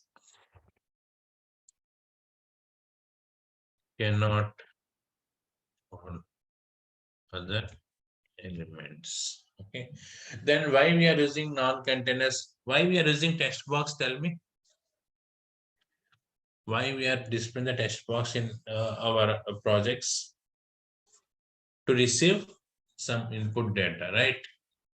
And the radio button to receive some options. Checkbox, same like that. So non-containers we are using to receive some data. See, this concept is very important because in React projects, in every project we are using div tag, okay, input tag, and all these controls. So that's why you must know about these controls. You got it in every React project. Actually, if you create new project, that project is coming with these elements, div tag, okay, and next one span tag, like that. Okay, yeah, non-containers cannot hold other elements. We can use non-containers to take some inputs from user. So button is one input, just that is click, just like one instruction. Text box to receive some input data. In that point of view, take the support of non-containers. So what are the examples here? Yes. So button, text box, etc. Now containers, if you observe here, containers contains open and closing tags, because between that open and closing only you can place other controls. Yes or no? I told you we are holding other controls.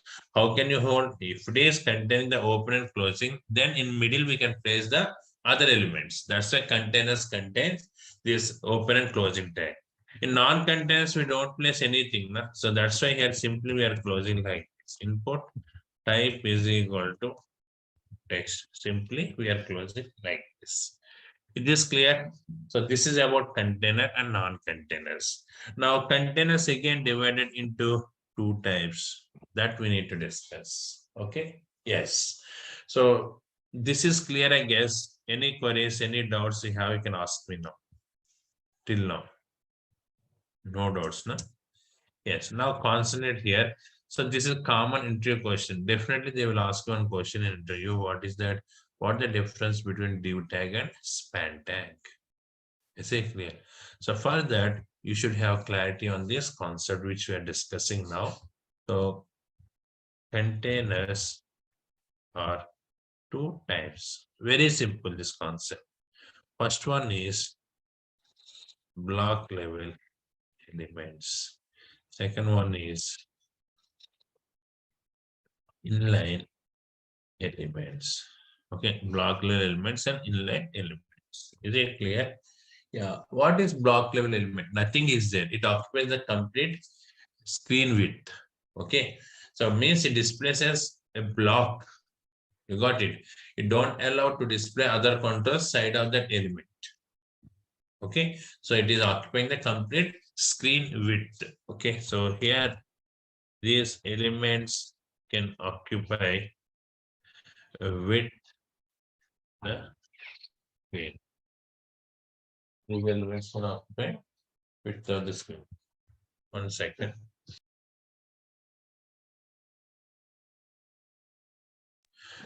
So block level elements occupy complete width of the screen. Okay. Yes.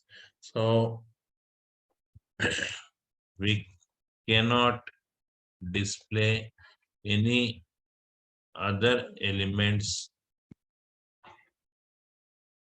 side of block level elements. Yes. What are the examples we have? Div, span, etc.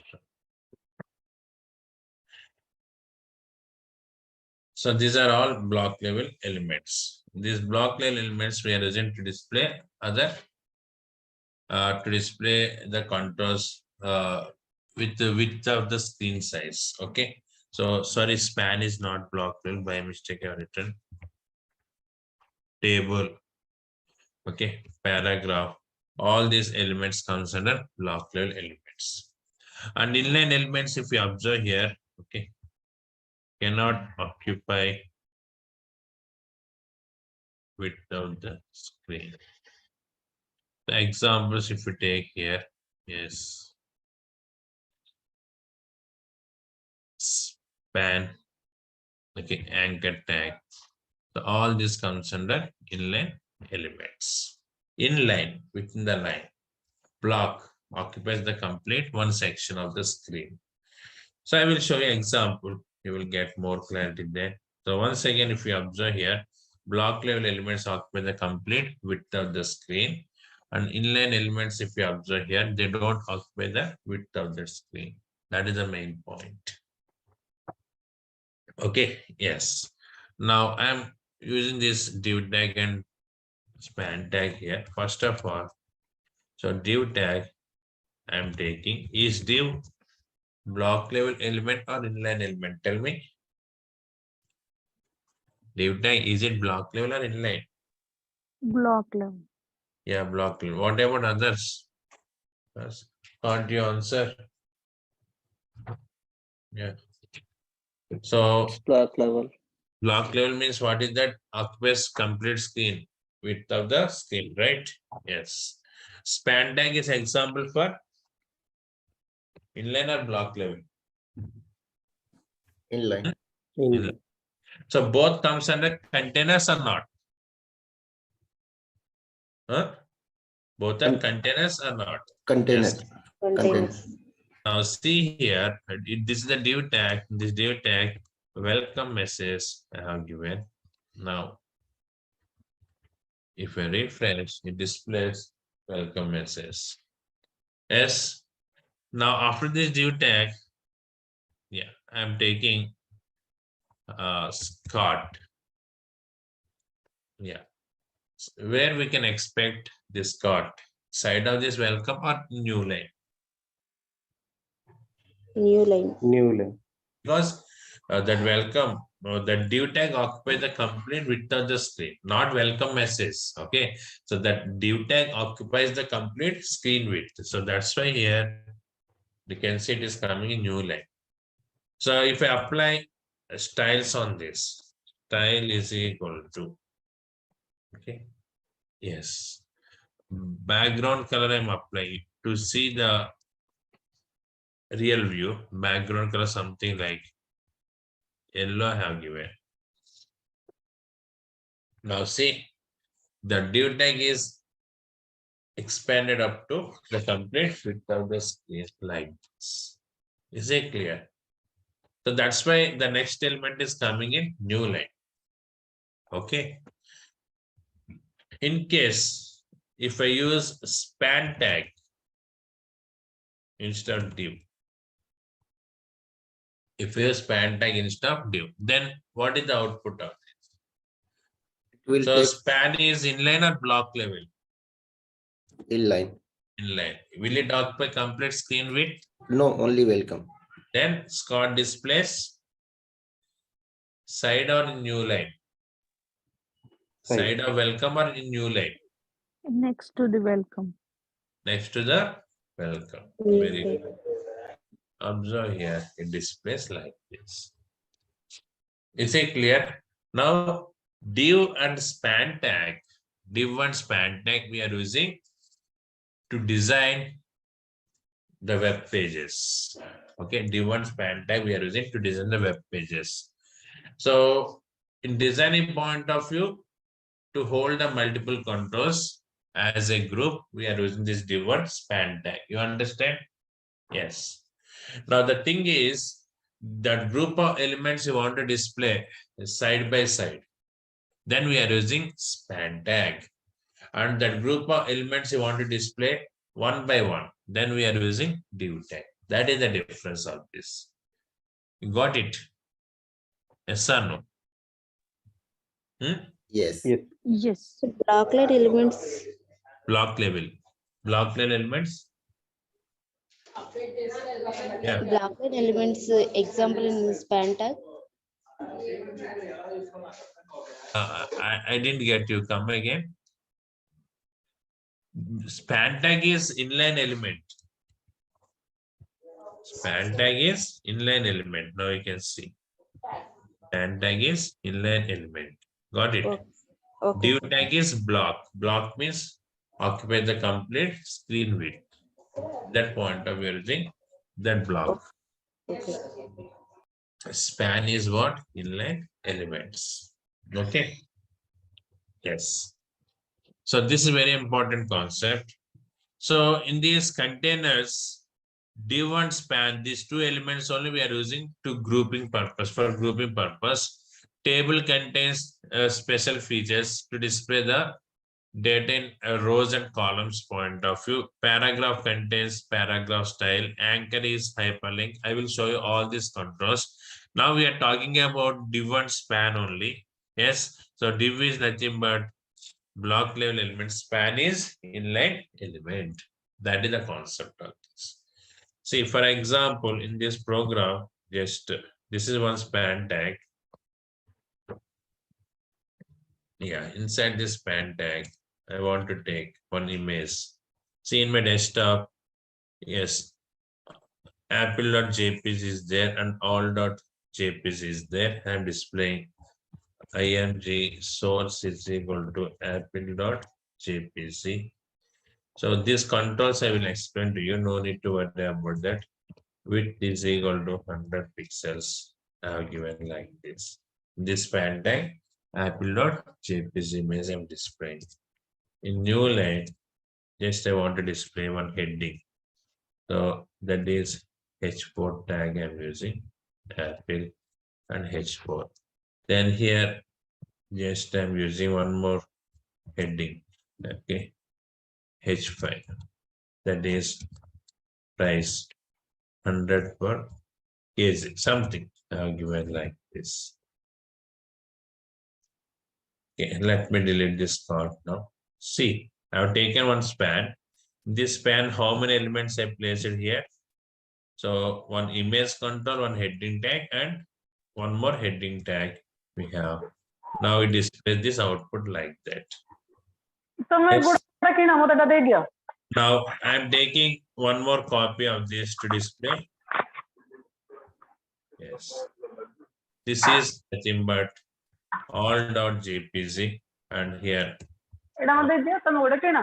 fruits. Please keep it. Yes.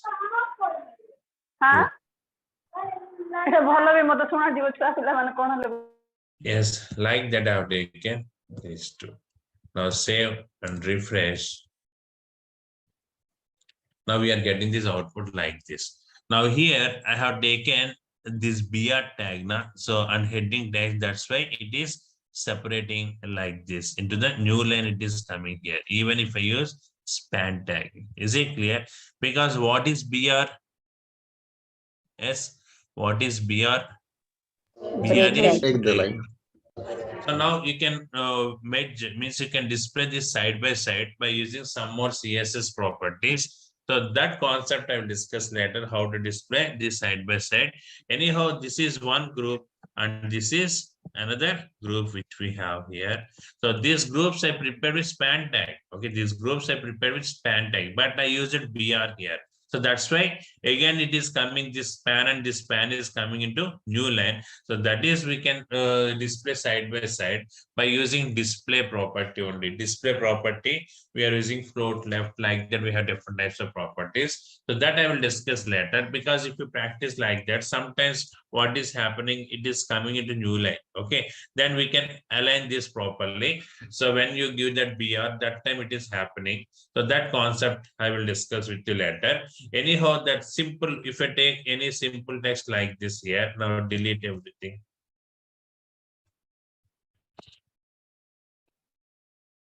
Now save this and refresh. Now you can see that BR I removed. Then where it is coming here, side by side, it is coming here. Is it clear? So this is the default nature of span tag. So it displays the elements side by side. But if you use wantedly BR, then it comes in new line. It comes into the new line. BR is nothing but new line. That's why it is happening. So, but anyhow, in projects, we don't use BR first of all. We are using for the gap, margin, bottom, these type of properties. All these properties will cover with our React programs. So this is the nature of span tag. And if I take the div tag, then what is the nature of this div tag here? So it is coming in new line like this. Okay. Yes, like that it is coming here. Got it? Like that, this is the default nature, but when we use BR, that time the behavior will change in span point of view. And moreover, in our applications, we don't use BR. We are using margin bottom, margin left, these type of properties for spacing. But in first day, if I explain all these concepts, you will get some confusion. That's why just I showed you that concept. So now come to our concept back. Yes, this is block level element and this is inline element. Like that we have two types in this containers. Non-containers, every non-container is inline element only. So text box, button, all these are inline elements. For example, I'm displaying one text box. Input type is equal to text argument. So I display the text box control. After that, I want to place button. Input type is equal to button, value is equal to click. Then these two controls are inline elements. That's why we are getting side by side. Yes, like that, all non-containers are inline elements. In case if I use BR, what happens? Between these two, if I use BR, what is happening here? Coming into new line. Okay. Even those are inline elements coming into new line. That is the differentiation I wanted to show you. Means these inline elements also we can break by using BR, but we don't use BR in our projects in websites. So for that we are taking the support of other properties. I will discuss those properties later. So this is the concept of containers and non-containers. Is it clear? Yes, containers contains can hold other elements. Examples of the containers. What are the examples? Block layer element. First of all, div, span, paragraph, all this comes under containers. Okay. And these containers again divided into two types. One is block level element, another one is inline element. Okay. Now, just I am showing you one website which I developed, that is accountitrust.com. So this website, yes, in this website, if you observe here, see, This is one group. This is one group. Like that, we have total 4 groups here.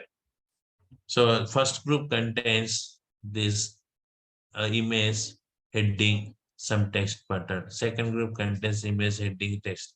These groups are displaying side by side. Yes, guess and tell me which element I have taken for grouping purpose. Div tag or span tag? Spam tag. Yes, Span because tag.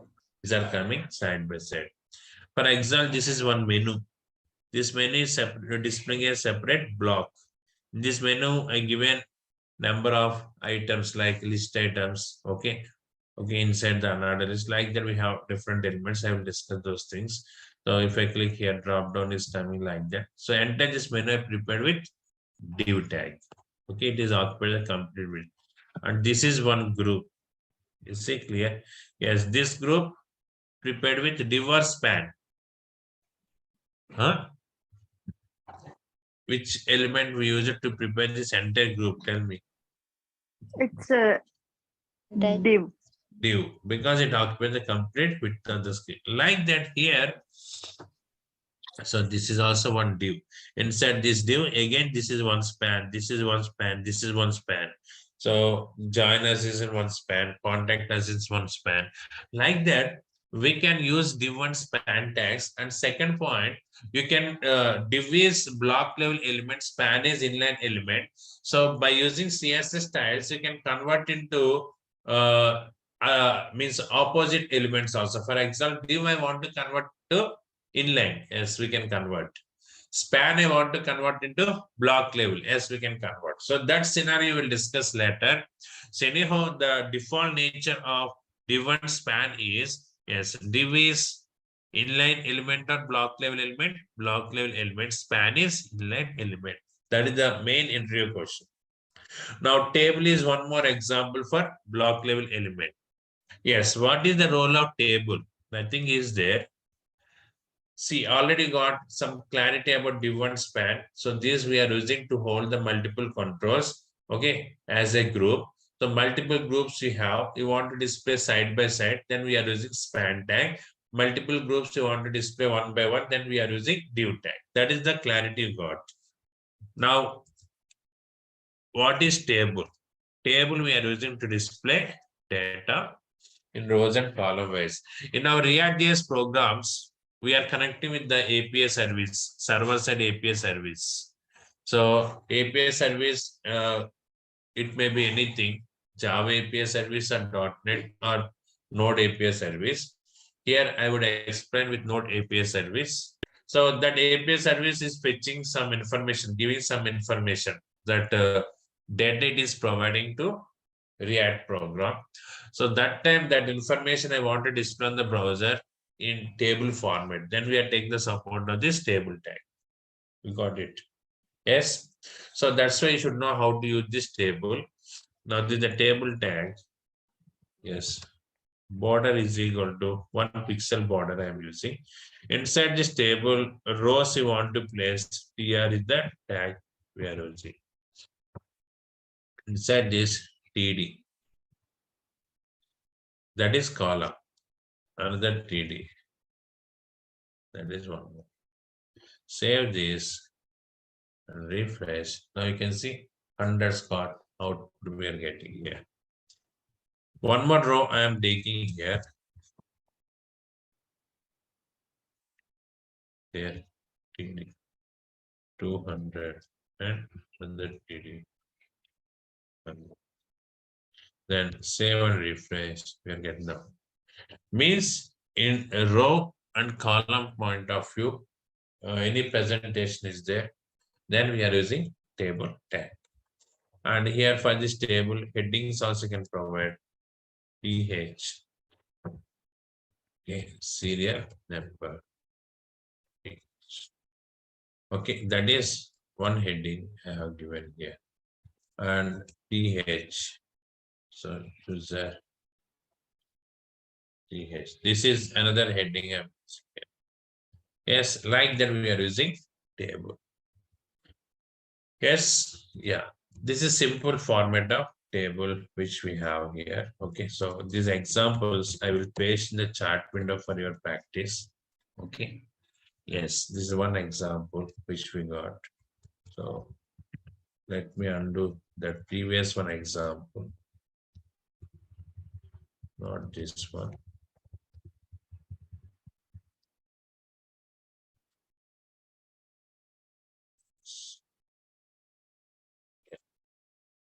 So this example also I am providing to you for your practice purpose. Okay, 1 second. This is example 1, and this is example 2.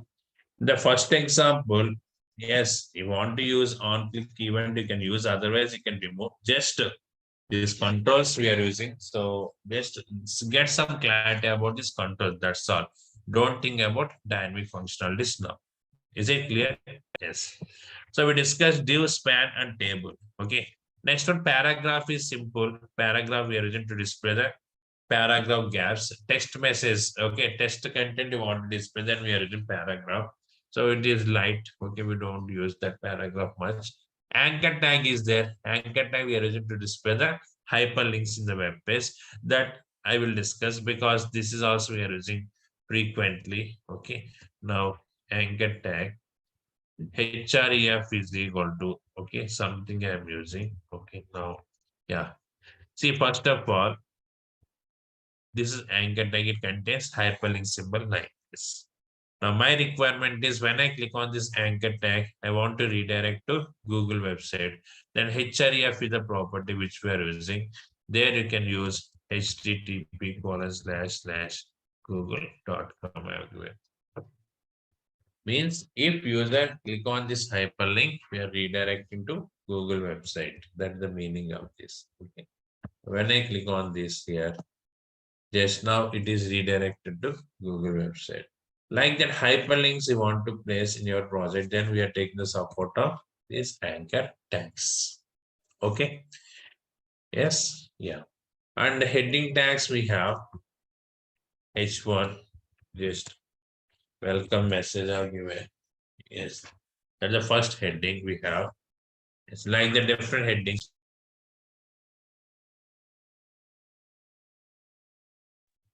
So this is the first heading tag. Now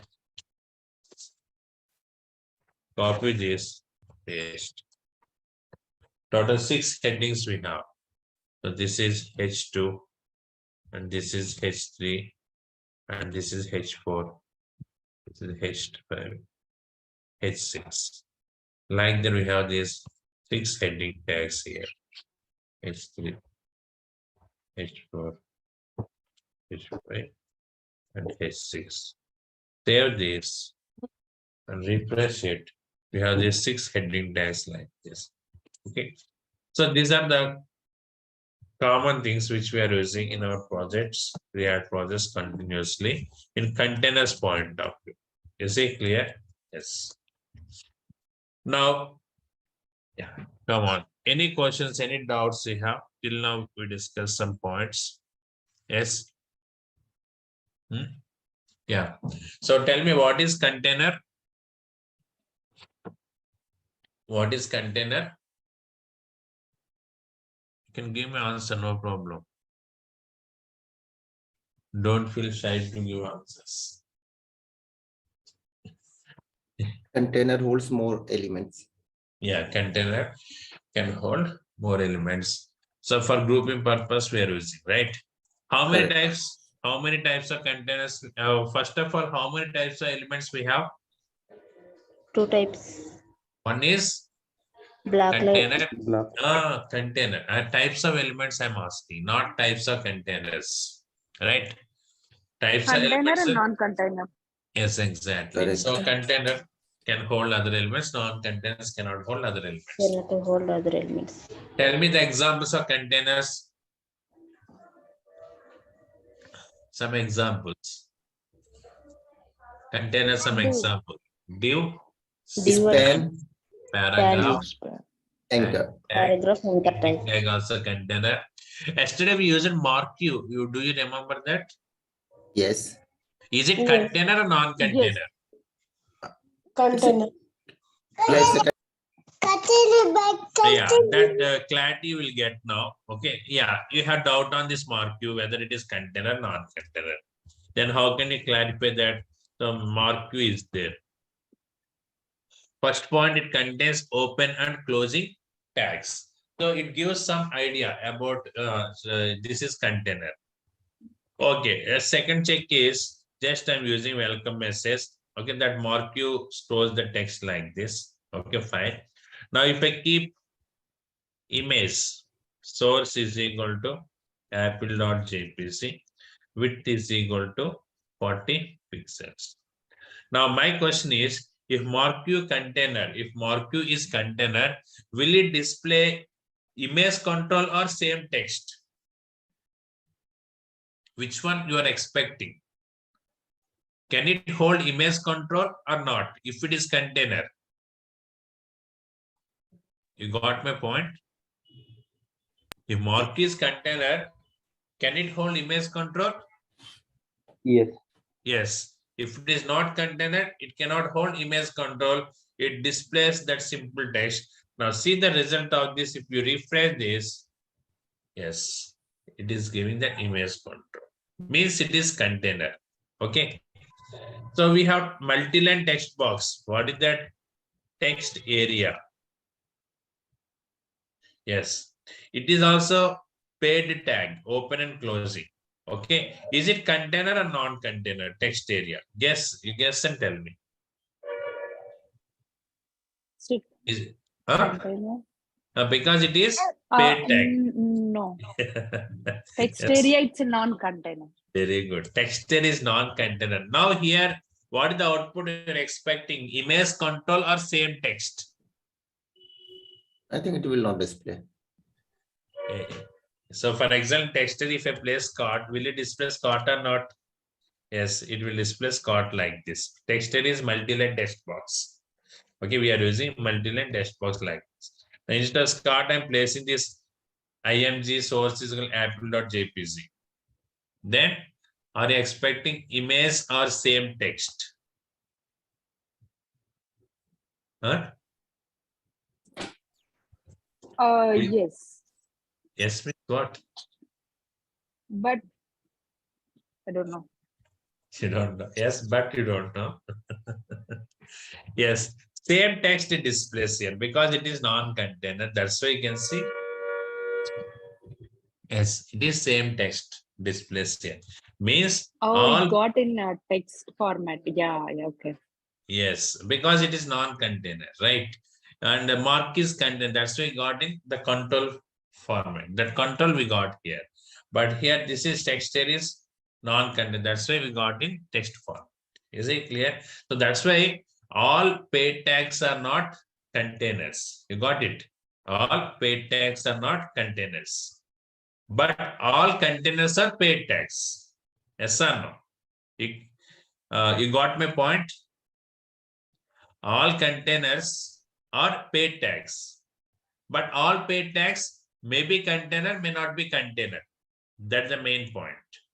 Yes, exam text area. Text area is paid tag, but it is not container. Marquee is also paid tag, but it is container. That's why here all paid tags may be or may not be. Okay, that is the point of this. Yes, you got it? Yes or no? Yep. Yes. So this is very important because without idea on these concepts, if you know how to display text box, how to display button, okay, all controls, no use. In future, you have to create the forms. In that point of, you should know what is container, what is non-container, why we are using paid tag. Okay, so like that, these are all very important. So like that, containers are again divided into two types: inline element and block level element. So that clarity you got. Okay, so inline means it displays up to the content only. Width of the element is up to the content. Block level means complete screen it is occupying. That is the difference. Okay, now this is the main thing, and we should discuss some other programs related to not programs, other elements. Those are input and drop down how to place. That is just 5 to 10 minutes task. In next class, I will discuss that concept. After that, I will start the JavaScript. So tomorrow we are starting JavaScript. After discuss now, few more controls in HTML. Okay, first we are discussing few more controls. After that, we will start the JavaScript. Now, I am giving these notes right now. In chat, I will play these notes. You can copy from chat window. Okay. Later, once this link, save this. These are not required for us. 1 second. Save this. React new. I'm uploading in chat window as attachment. Yeah, you will get that.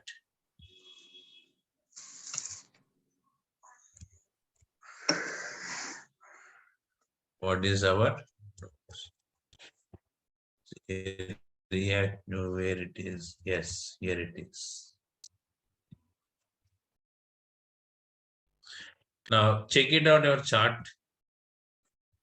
You're getting, yes, file. Have you got the text file?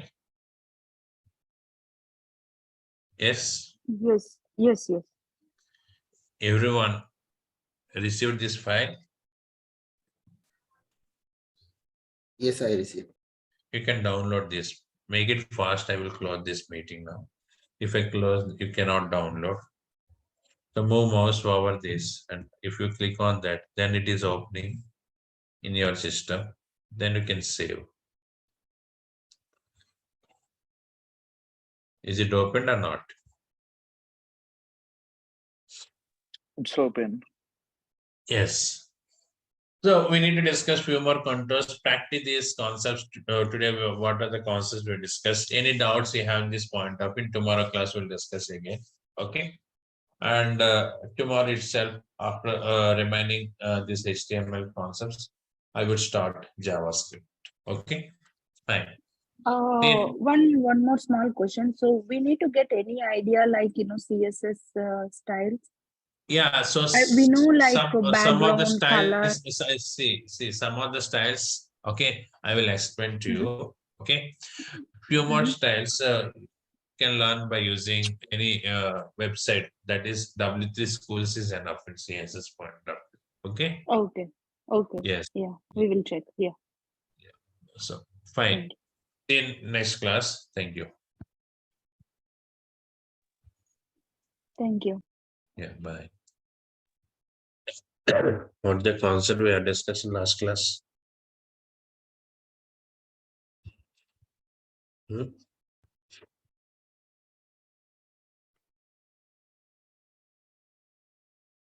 What is JavaScript?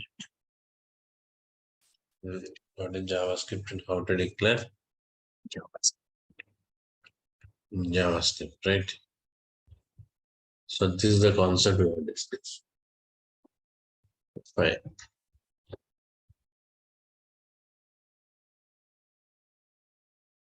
Now we're discussing how to create the variables and how to create the functions. These concepts we're discussing.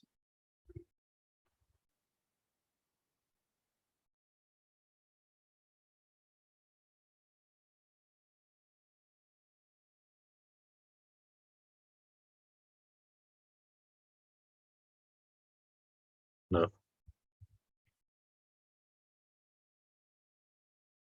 variable.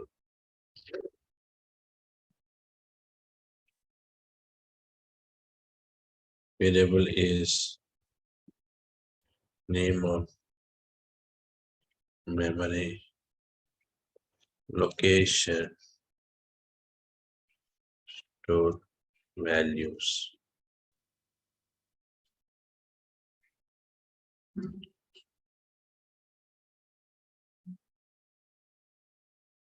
Yes.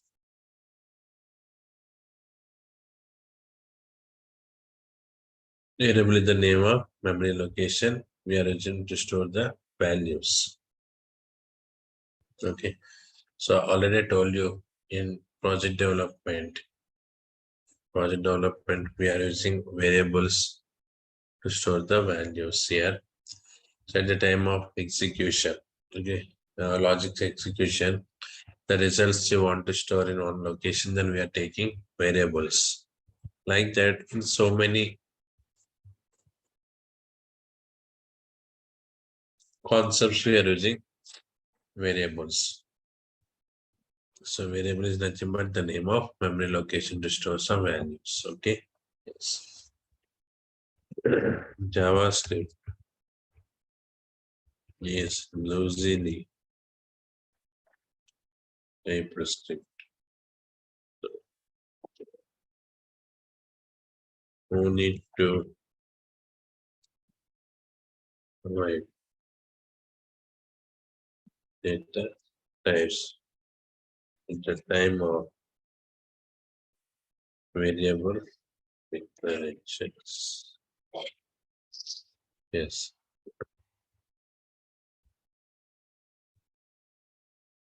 So JavaScript is what? Loosely typescript. That's why we don't provide the data types at the time of variable declarations. Is it clear? Yes.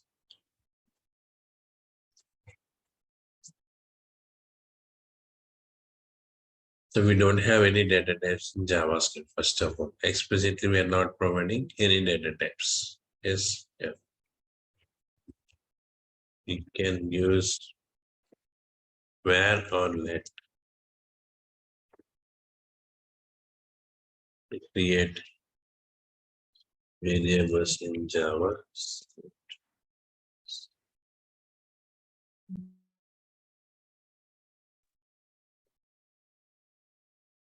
Either where or let we can use to store to create the variables in JavaScript. This is the main point. Got it? Yes.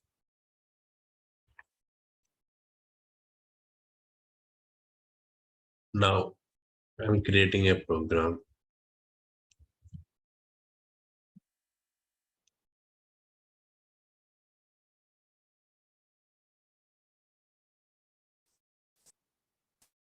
One program named pro.html.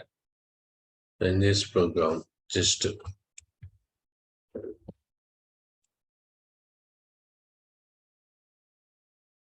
open script tag and close it. So just I have taken the script tag here. Give 1 second.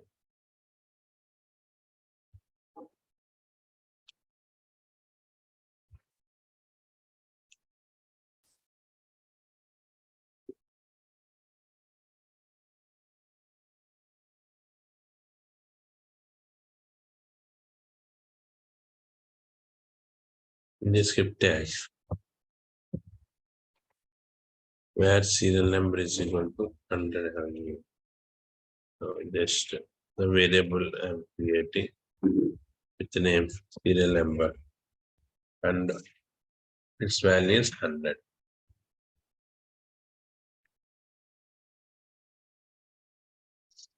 Let's serial number. I'm printing this way. Okay.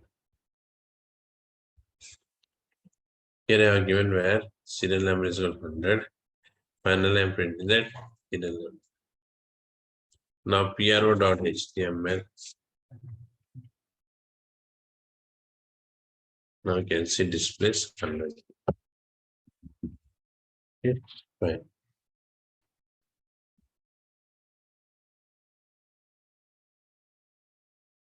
Now, JavaScript is dynamic typewriter, means internally it contains the data type based on the value which we have set. Explicitly, we are not providing the data types, but internally it contains the data types. Let type of serial number.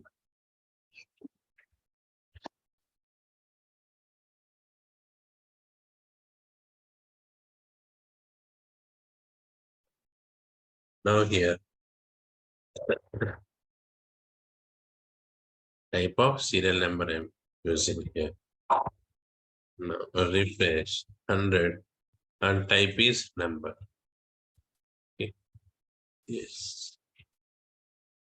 So based on the value which we stored, it contains the data type internally, but explicitly we are not providing any data type. Next, where uname is going to start. Let type of uname.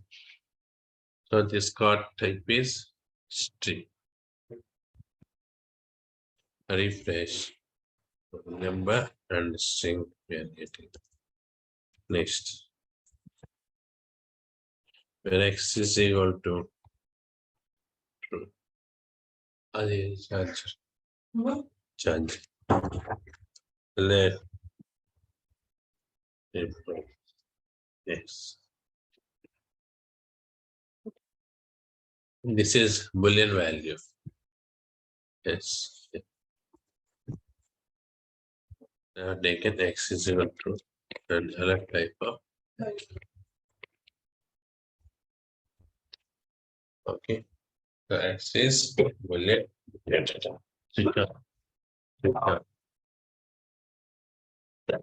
Switching.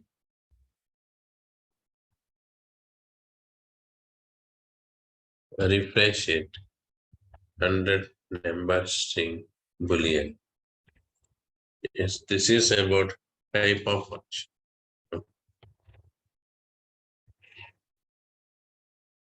Next, where I am declaring not assigned with any value. Okay. Y is not assigned with any value.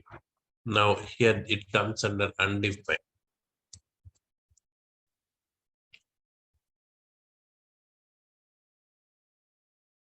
Type of Y. What is type of Y? Undefined. Now save this and replace undefined. Yes.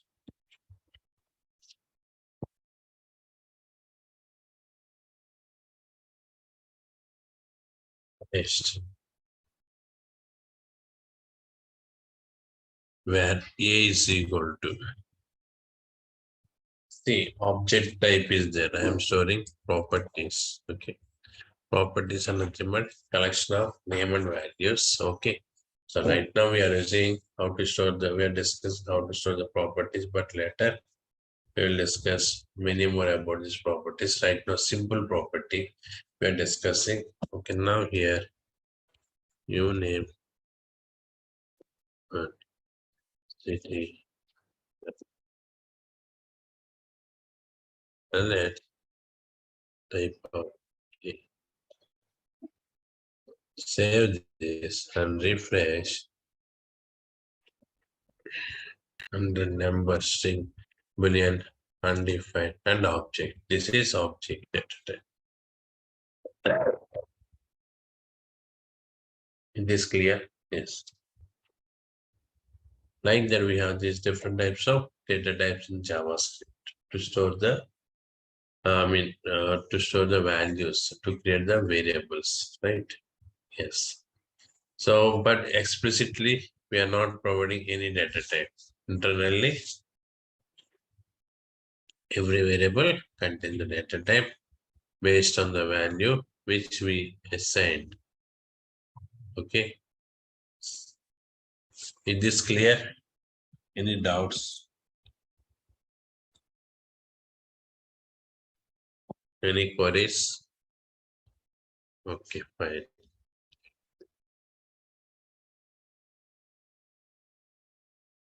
Copy this and paste it.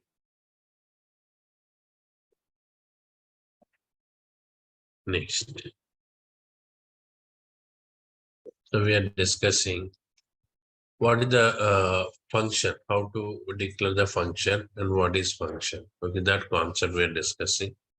Function concept is very simple, but types of functions we have different types of functions like callback function, anonymous function like that. That is very important. But initially we're discussing what is function and how to create function. Okay, so function is set up executable. It's function is nothing but here set of executable statements. For example, we want to perform any task. Want to perform any task. The task may contain some statements.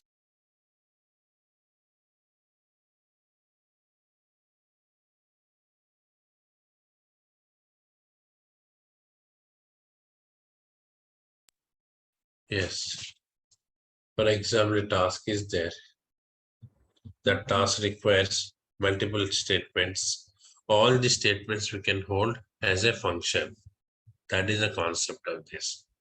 Mainly functions we are using for reusability. Okay, yes.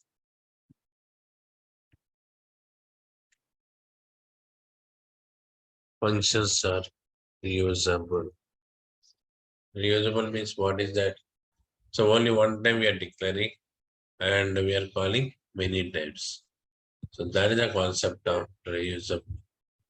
Functions are reusable. Okay. Yes.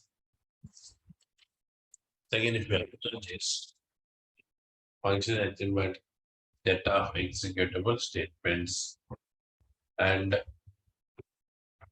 functions we are using for reusability. It is clear? Yes. Using function keyword, we can create and access. We can create functions. Yeah. So it is very simple concept how to get the function. So just script open tag and script closing. Their function, name of this function, any name we can use. So that name we are providing based on the concept. For example, this function is for login. Then that meaningful name we need to provide. Is it clear? Like that. So naming convention is very important. Yes. Function name of this function I have given fn1 something. In this, alert execute.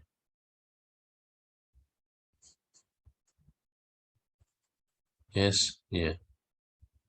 Now I am calling this function.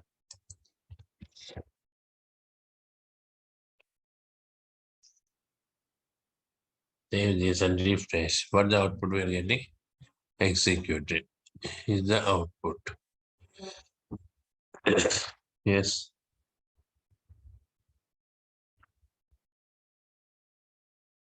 Yes. This is the way how to create the function and how to call the function.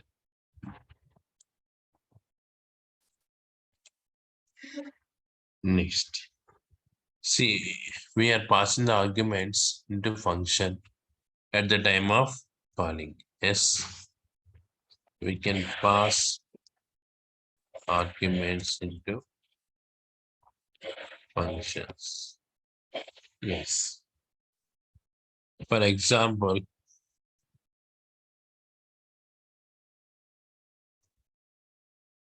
so the function one here x comma y, two variables here 10 comma 20 have taken. Let x plus y. Simply x holds the value 10, y holds the value 20. Finally, 10 plus 20, the output is 30. I refresh it. Getting 30.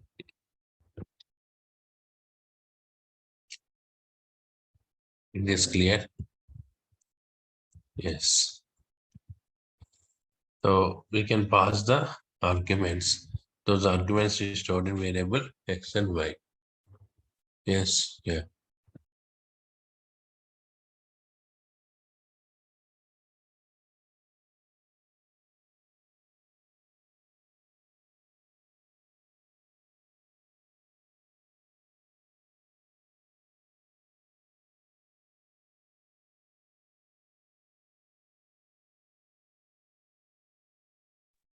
Yes.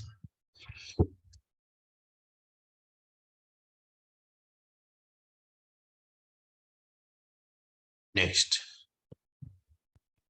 we can return a value from a function. Yes, from a function, we can return the value. So this is nothing but function with return type. So here, instead of using let, I'm using return x plus y. Means instead of printing it directly here, I'm returning that. Now this is function 1, 10, 20. So if I refresh, we don't see any result because I'm not using alert. So that's why here, where are we is equal. One variable I've taken, alert are we. Now refresh it, we are getting the output 30. Okay. This is about return time.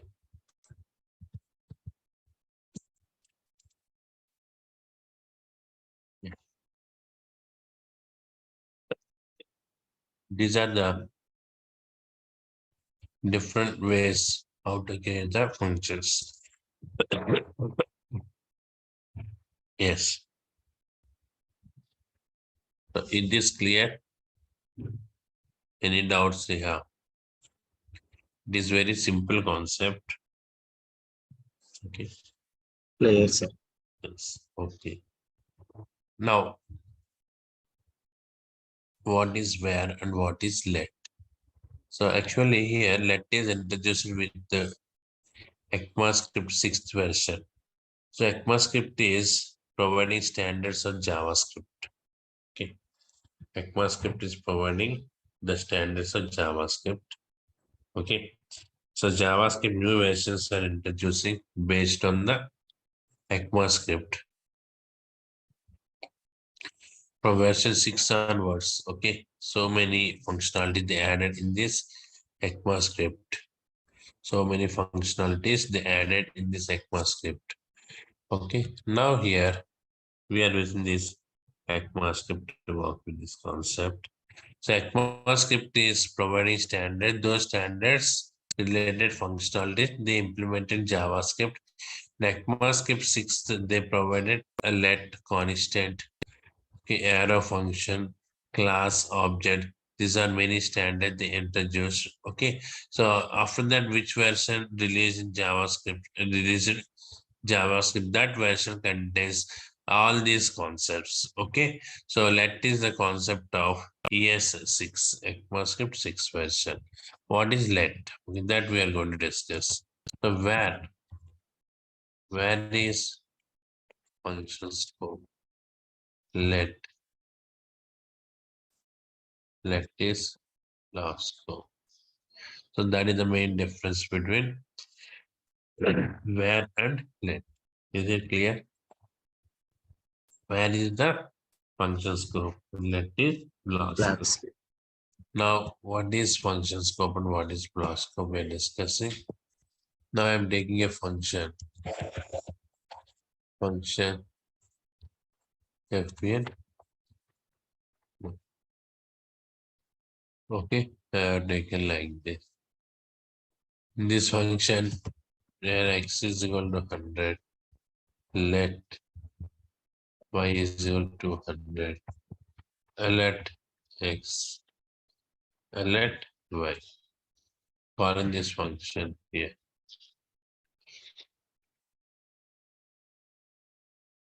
100 and 200. Yes, like it is clear. Yes.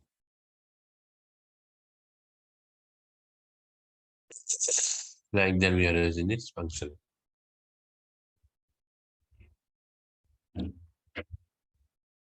Now here this x and y I'm declaring inside one block.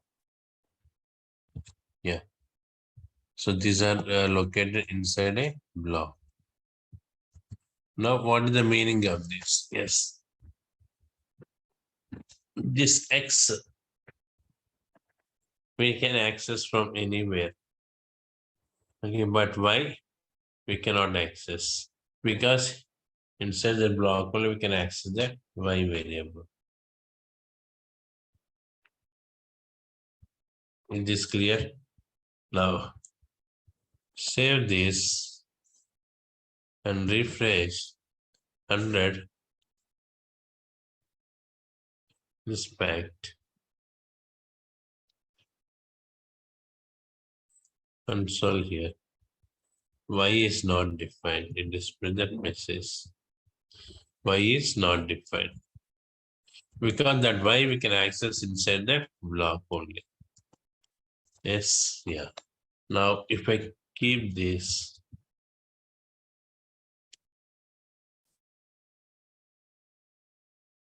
I refresh it. Now 100 is the output which we are getting. So this is about the difference between var and let. Yes. The var is the function scope and let is the block scope. Is it clear? So inside the block only we can access that let variable. That is the main point. Okay. Yes.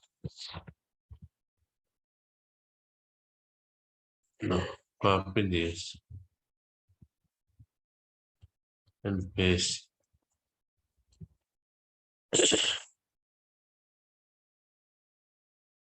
Now again I'm taking script open tag and script closing.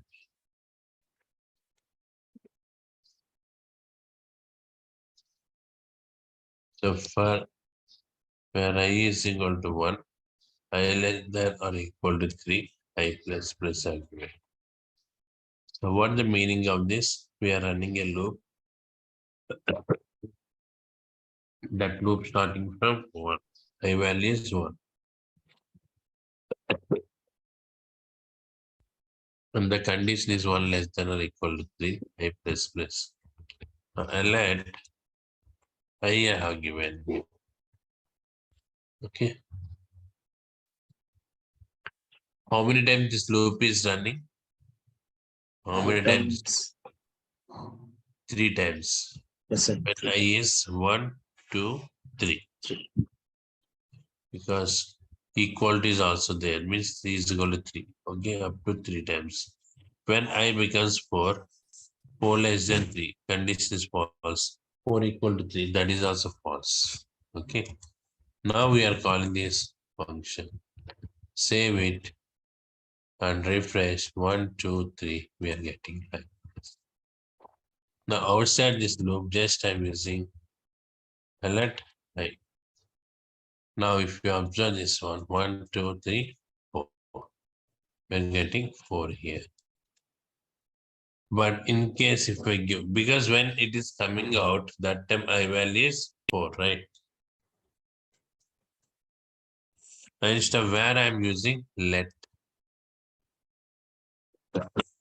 Okay, here instead of where I'm using let. Got it.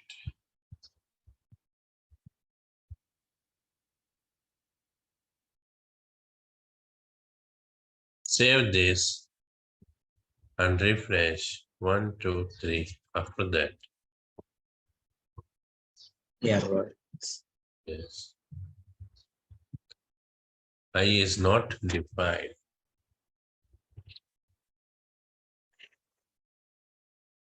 They clear.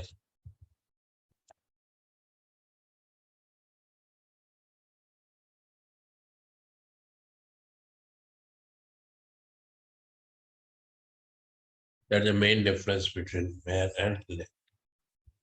Is it clear? Yes. So what is where? Where is a function? Functional scope. And what is that? Black. That is black scope.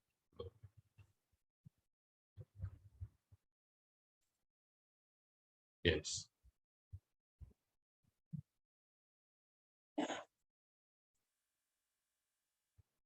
Now,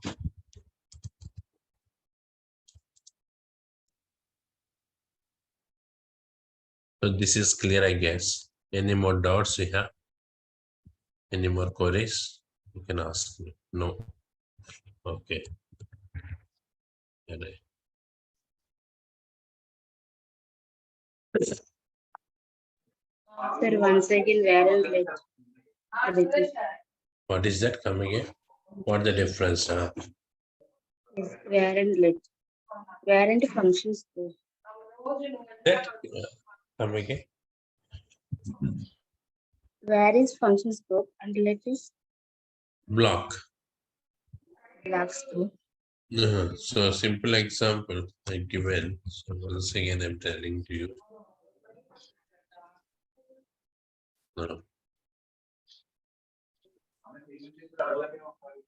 Function is there. Na? Beside this function, for example, one block is there. Any condition or loop like that, one block is there. Okay. So there x is equal to 100 and y is equal to 200. And let x. I am calling this function. Refresh it. 100 and 200 is it displaying here? No display. Inside the block. If I right click and go with that inspect. Define.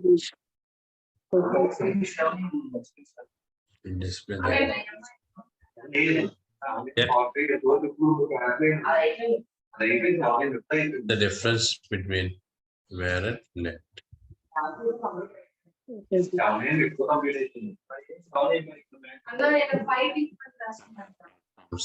Voice is coming. Next. What is array? How to create the and what are the functions supporting by array? Okay. Yes.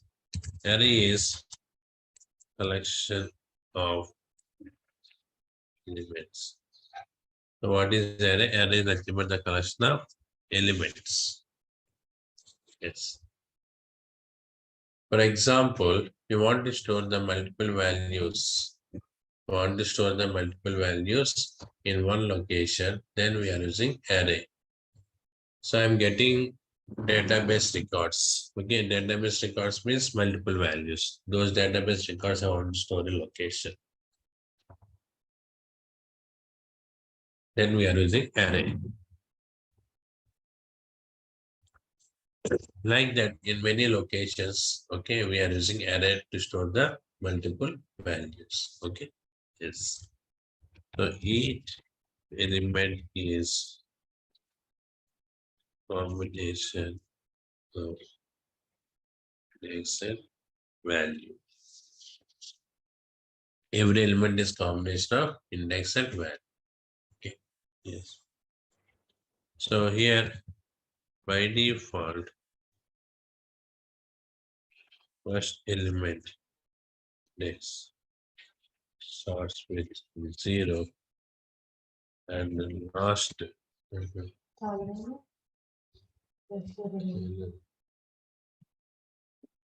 element index is total elements minus 1. So what is the default? By default it is 0. Okay, and last element index is total elements minus 1. Now, What the difference between normal variable and array variable? Okay. Difference variable and array is variable can store single value. Array can store collection of value.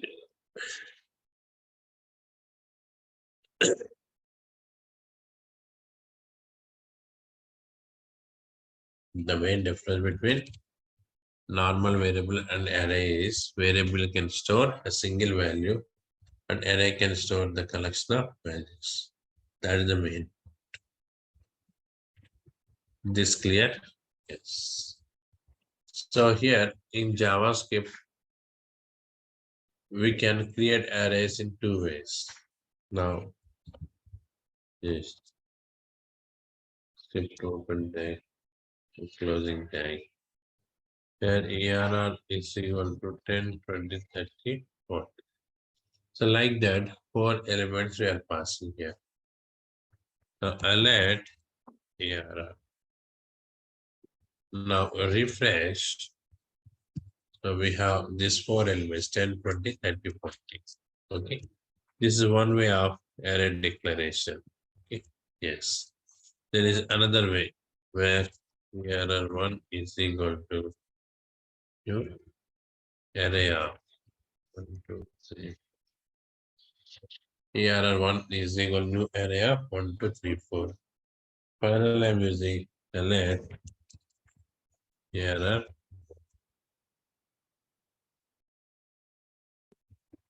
Yes. Now save this and refresh. So 10, 20, 30, 40. Here 1, 2, 3, 4. Like that we have these elements. Is this clear? Yes. So there are two ways to create the array. So total how many values we are storing here? 4 values. Okay, or you can store n number of values. That is our wish. According to the requirement, we are storing those values. Okay. Yes. So generally, array statement is means array definition is array can store similar type of values we are receiving. But here JavaScript is loosely typed script, that's why we can store any type of value. Okay. Now here JavaScript is loosely typed script, so we can store any type of values.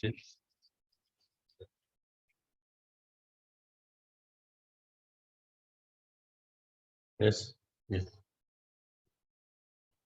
JavaScript is loosely typed script. That's why we can store any type of values in array.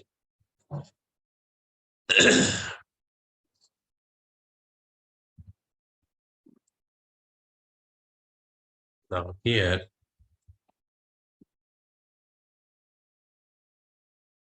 script open tag and closing tag.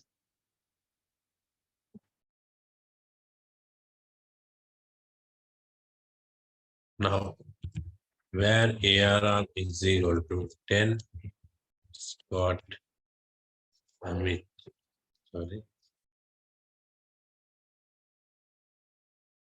20, like that. Select clear.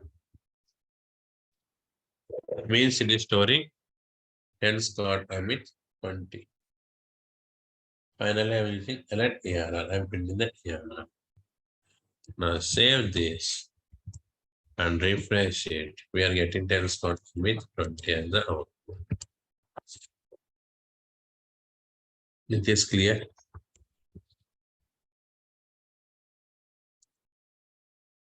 So any type of value, we can store it. Yes. That's the main point of this. Okay, fine. Next, length. Using this of 20. we can get total number of array elements. What this property we are using? Length is the property. So this property we are using to get total number of array elements. Okay. So let AR dot. And then total how many elements we have? 4. 4 elements we have. Those 4 elements we are getting here. This is length property.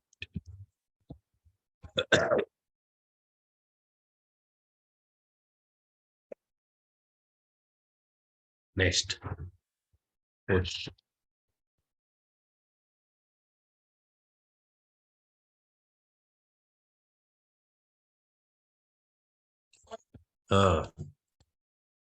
This function we can use to remove last element of array and returns value of that element. So what this function? Push function. Why we are in this push function? To delete the last element of array and returns value of that array. Okay, yes.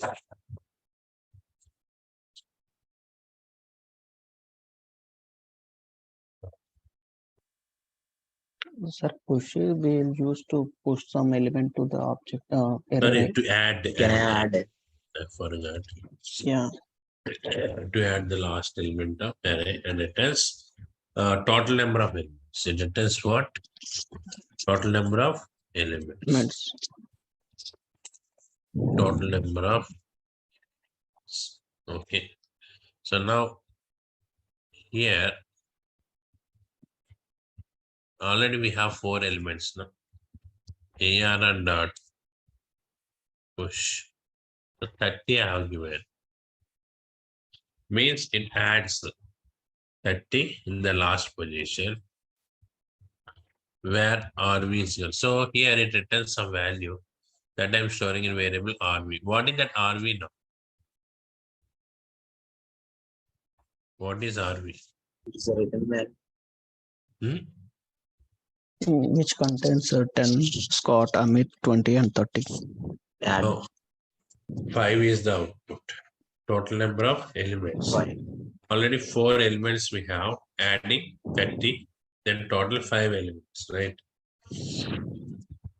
So let RV I have given. Save this and refresh it. We are getting total 5. Is this clear? This is about push function.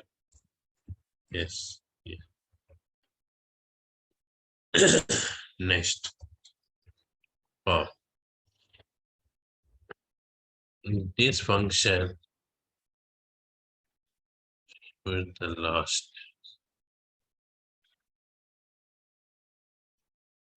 array and returns the that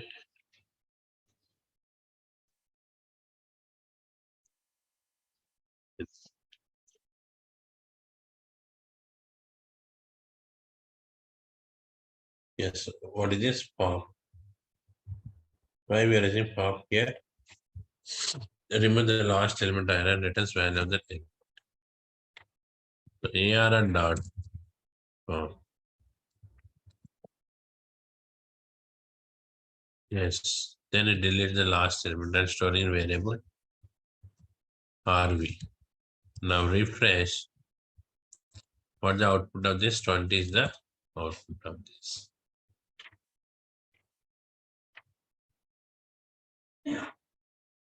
Yes, this is about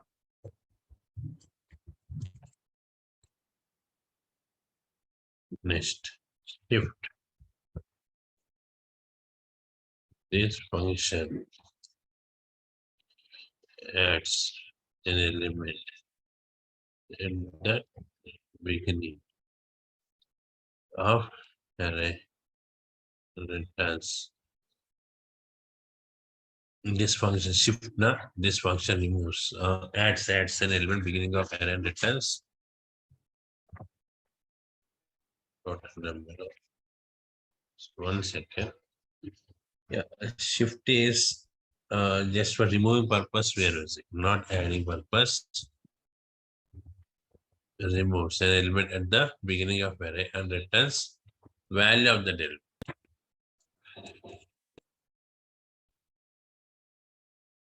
That element. Push means adding, pop is deleting. That is last position. Okay. Shift means deleting in first position. Now here are dot shift argument. So what is the result of RV? What is the result of 10.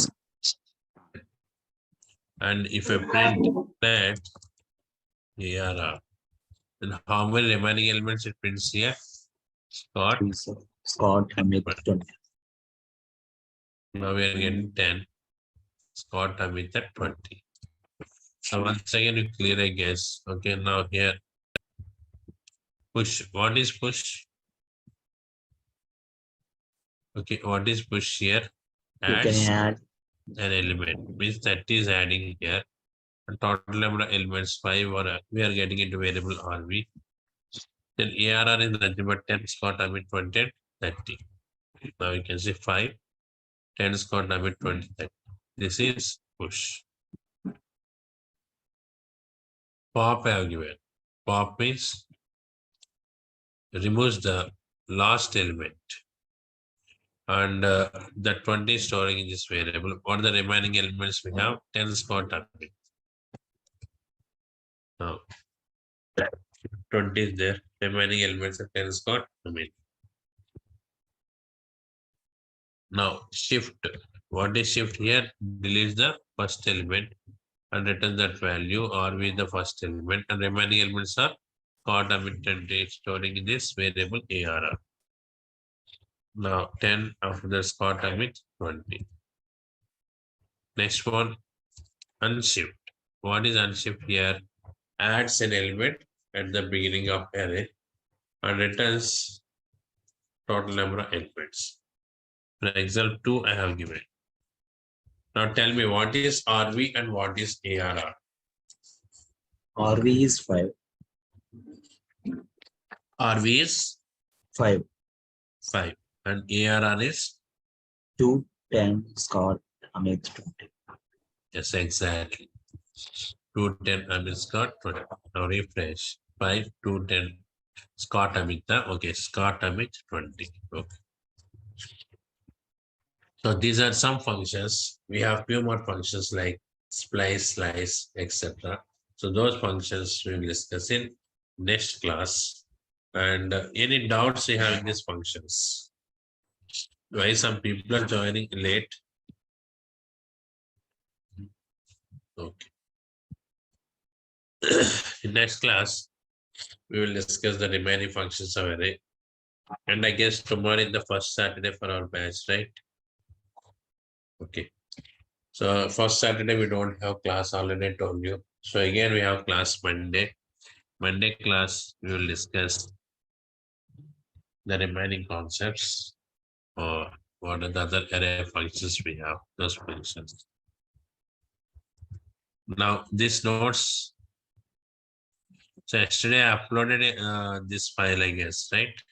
Or else I will do one.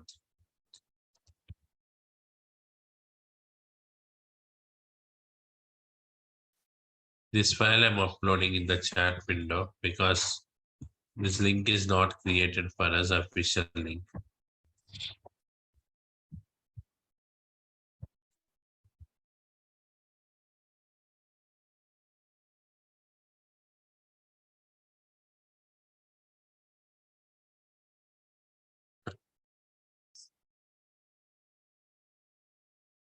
Yeah, download this and practice. So before joining that session, Monday session, you can check once a link is changed or not. Okay, if link is changed, that is available in your mail ID. If you already payment is done. Okay, I don't know whether they maintain the same link or change. Okay, so maybe Monday this link only continue, I guess, but Anyhow, better if this link is not open, then you can check your mail IDs. Okay, fine. Any more queries you have? Okay. When the link is changed from then, we are spending 1 hour every day. 7 to 8 is our regular session time. Okay.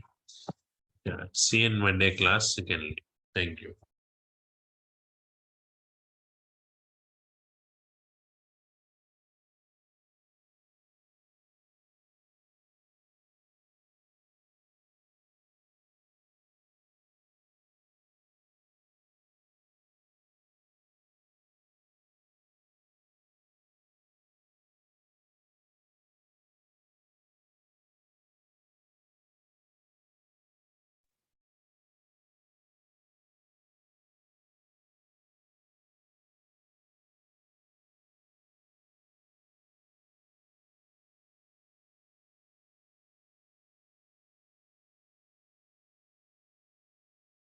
Yes.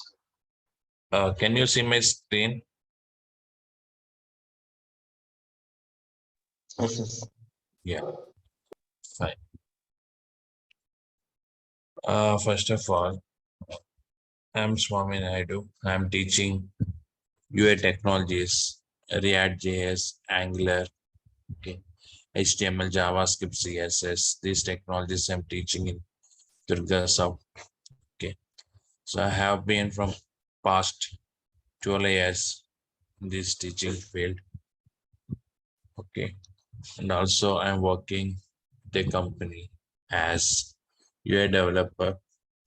So in this demonstration class, just I will explain you what is React JS and what are the benefits of React JS. So these are the concepts which we are discussing now. First of all, let me open Notepad.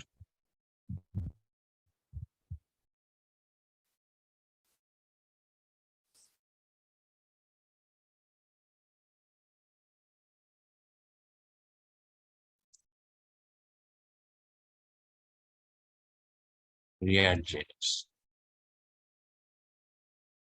So React JS is a client-side script to implement dynamic web pages. So React JS is a client-side script to implement dynamic web pages. First of all, we should know what is client-side script and what is server-side script. That concept we should know. Okay. Now here, if you take any website, every website contains two phases. Okay, one is design phase. First phase is design. Second one, coding phase. In design phase, programmers are creating user interfaces. What is user interface? It is nothing but the front page which we are displaying. Okay.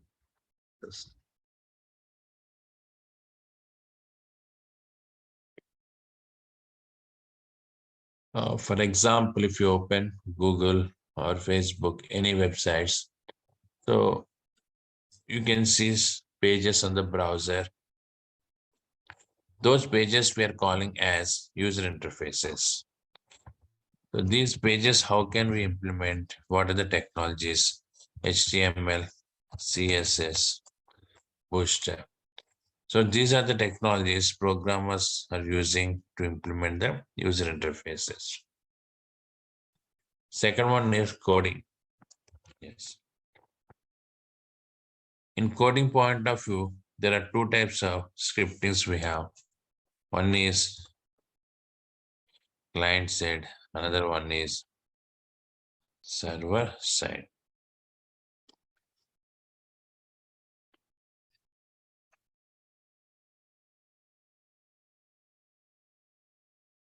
So what is client side script? Yes. So here, if you implement any client side logics, those logics are executing in client system. Who is client? The person who is accessing our application. Okay. The person who is accessing our web application comes under client. Is it clear? For example, if you open Facebook, then you are the client of Facebook. Like that Gmail, you are the client of Gmail. Like that client side code. Okay. So this, for example, Facebook contains some client side script. So that script is executing in our browser. Okay. When you type facebook.com, what is happening? The client side script is downloading into our browser. Okay. In our browser, it is executing. Got it. Like that, every website contains client-side script. That client-side script is downloading into our browser at the time of loading that web page and executes in our browser. Okay, yes. So client-side script executes in client systems browser. To implement this client-side script, what the technologies we are using? Okay. So here, JavaScript or next level technologies of JavaScript like React, Angular, many technologies are there, Backbone JS, Vanilla JS, etc. Okay, yeah. So this is about the client side scripts. So I told you React JS is the client side script, right? Yes. So once again, just what is client side script? So this code executes in browser, okay, in client system. Next one, server side script executes server. So it is executing server, only output is downloading into the client system. Is it clear? Server side script is executing in web server, only the output downloading into the client system. So what are the examples for the server side script? Okay, so ASP, JSP, PHP, etc. All these technologies comes under server side scripts. Yes, yeah. Like that. So if you take React.js is an open source client-side script. Okay. Yes. Now, what are the benefits of client-side script? What we can do with client-side scripts? That's the main point here. So means why we are using client-side scripts. Okay. So I told you in every website we are using both client-side as well as server-side scripts. So what we can do with these scripts? Okay. Now if you take client side scripts. Yeah. Why we are using the scripts? First point, to apply dynamic functionalities on HTML elements. Yeah.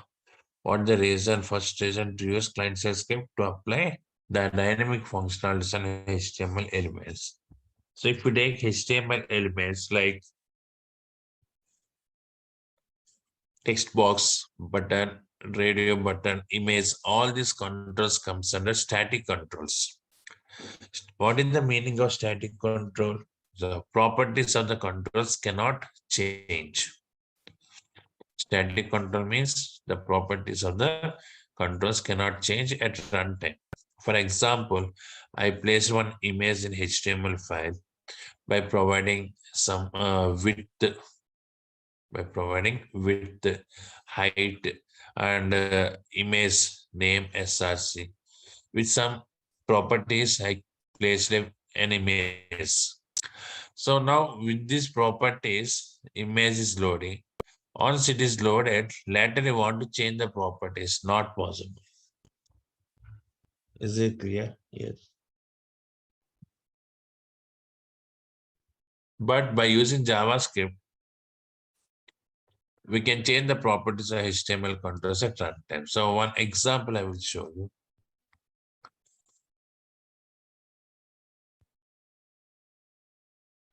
A simple HTML file I'm creating to show the example. What is dynamic that we are discussing? Demo.html. So now in my browser, I have apple.jpg. Okay. Yes. So I want to display this image control. Generate HTML img tag we are using to display the image. So I will give you information about these HTML tags. Okay, because in our React.js programming, we are using HTML also. So that's why I will explain HTML concepts. Okay, now img source is equal to apple.jpg and width is equal to 100 pixels are given. I close this body. In this simple HTML file, just have taken the image tag. Now this is demo.html. So open this. You can see it displays that image. What the image name? Apple.jpg. It is clear.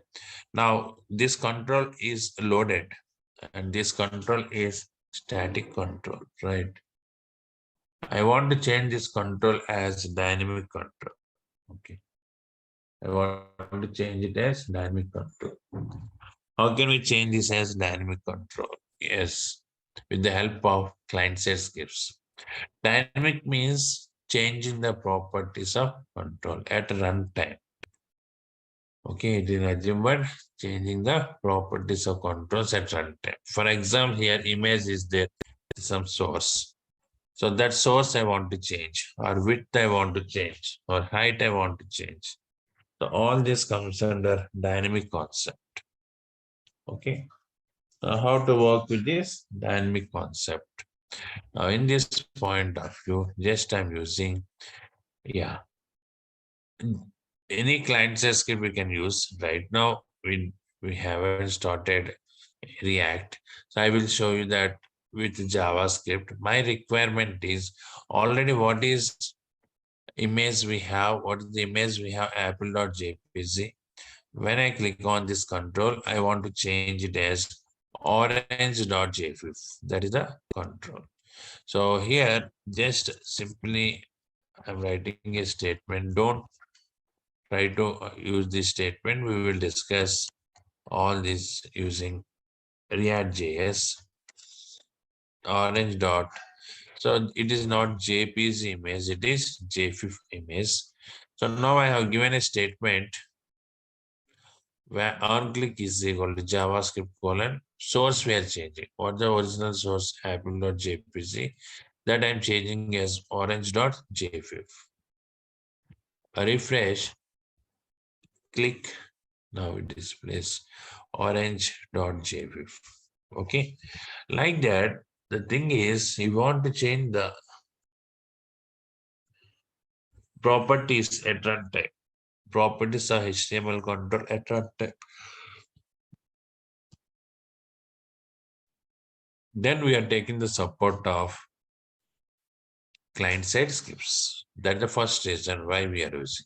Is it clear? Yes. So next one, to validate input controls. Yes. So input controls validation point of view also we are using. So I want to check text box is empty. Okay. Password, retype password matching or not. And email ID format is valid format on these type of validations I want to display. Then also we are using these client-side scripts. Next one. To execute logics. Yeah, already I told you, client-side script logics.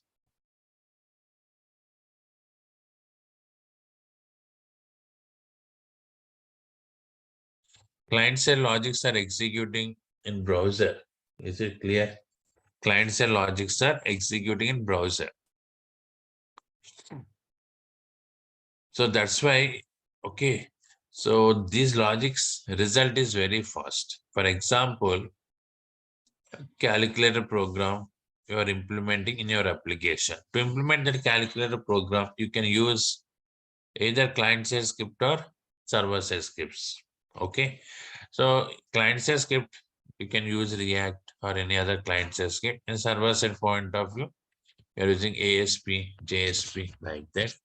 Now the question is, if I use this client-side script, okay, like React or any other technology, benefit is whenever user performing any calculations, the code is running in user system, in client system.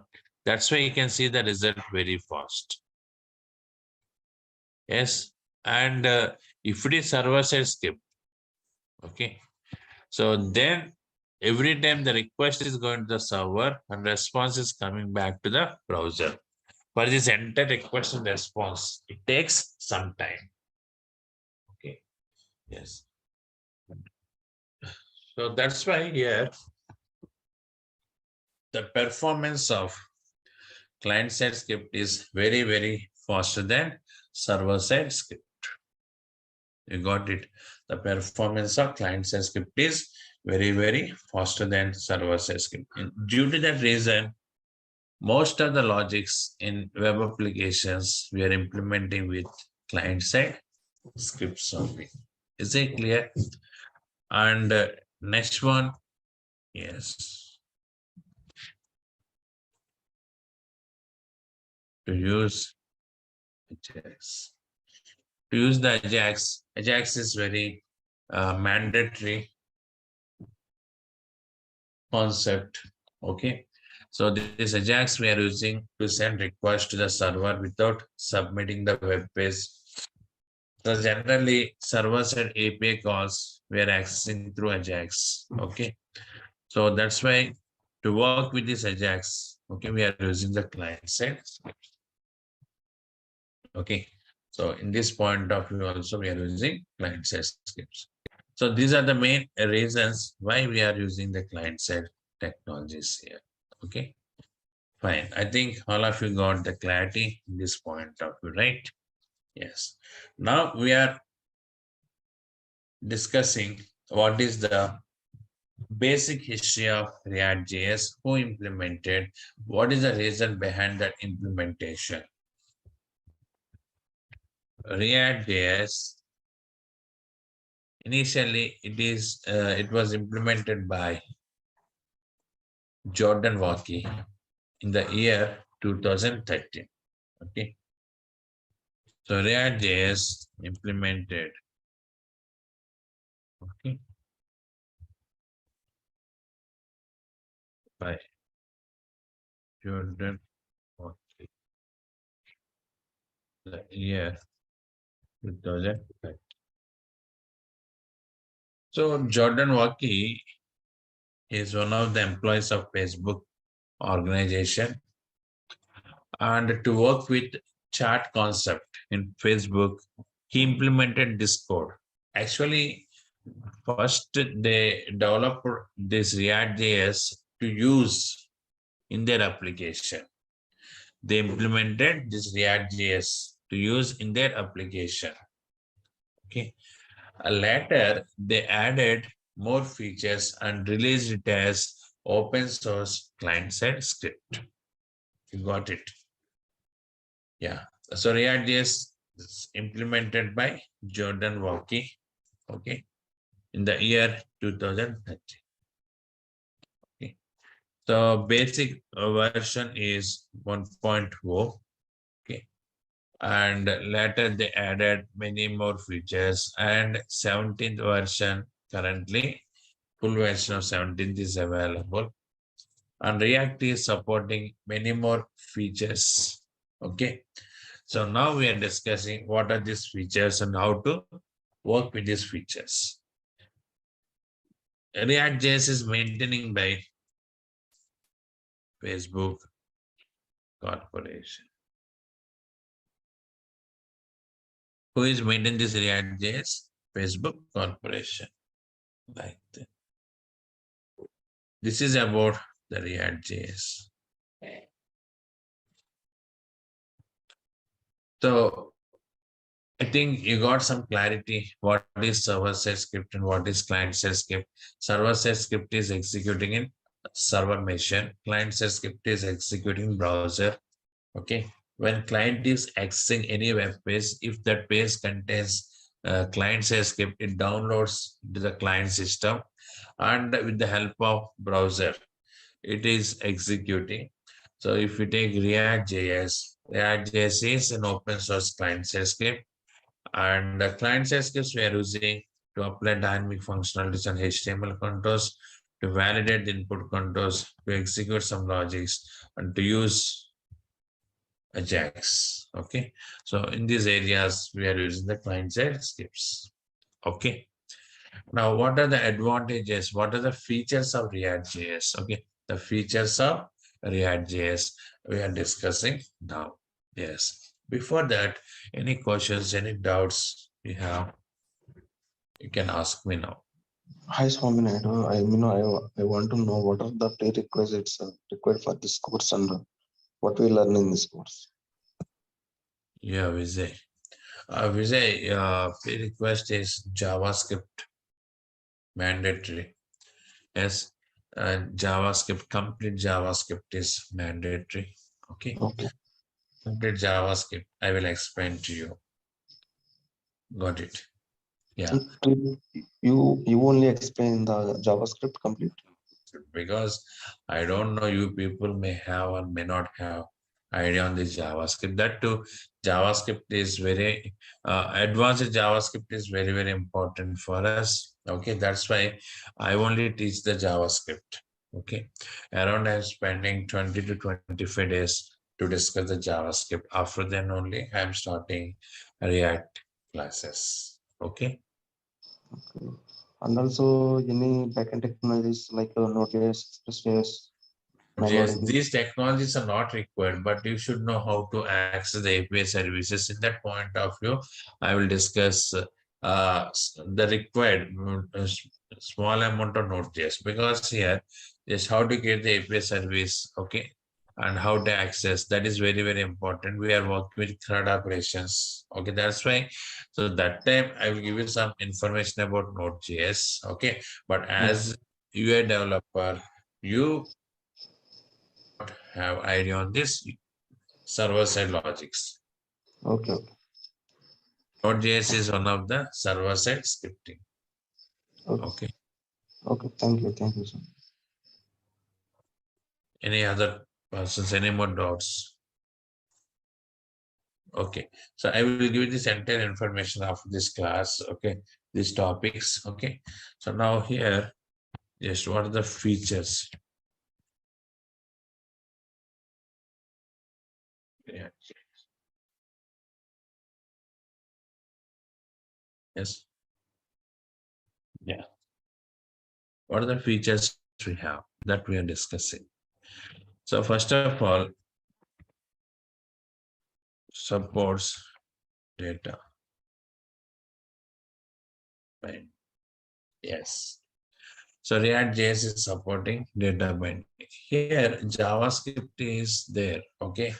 So we can also use JavaScript to work with client-side logics. But the question is, example, I will show you. So if you observe this, 1 second.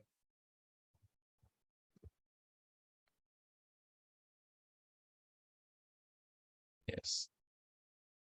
For example, one variable is that serial number is 100. So this variable we have. So you want to display this variable value on the text box.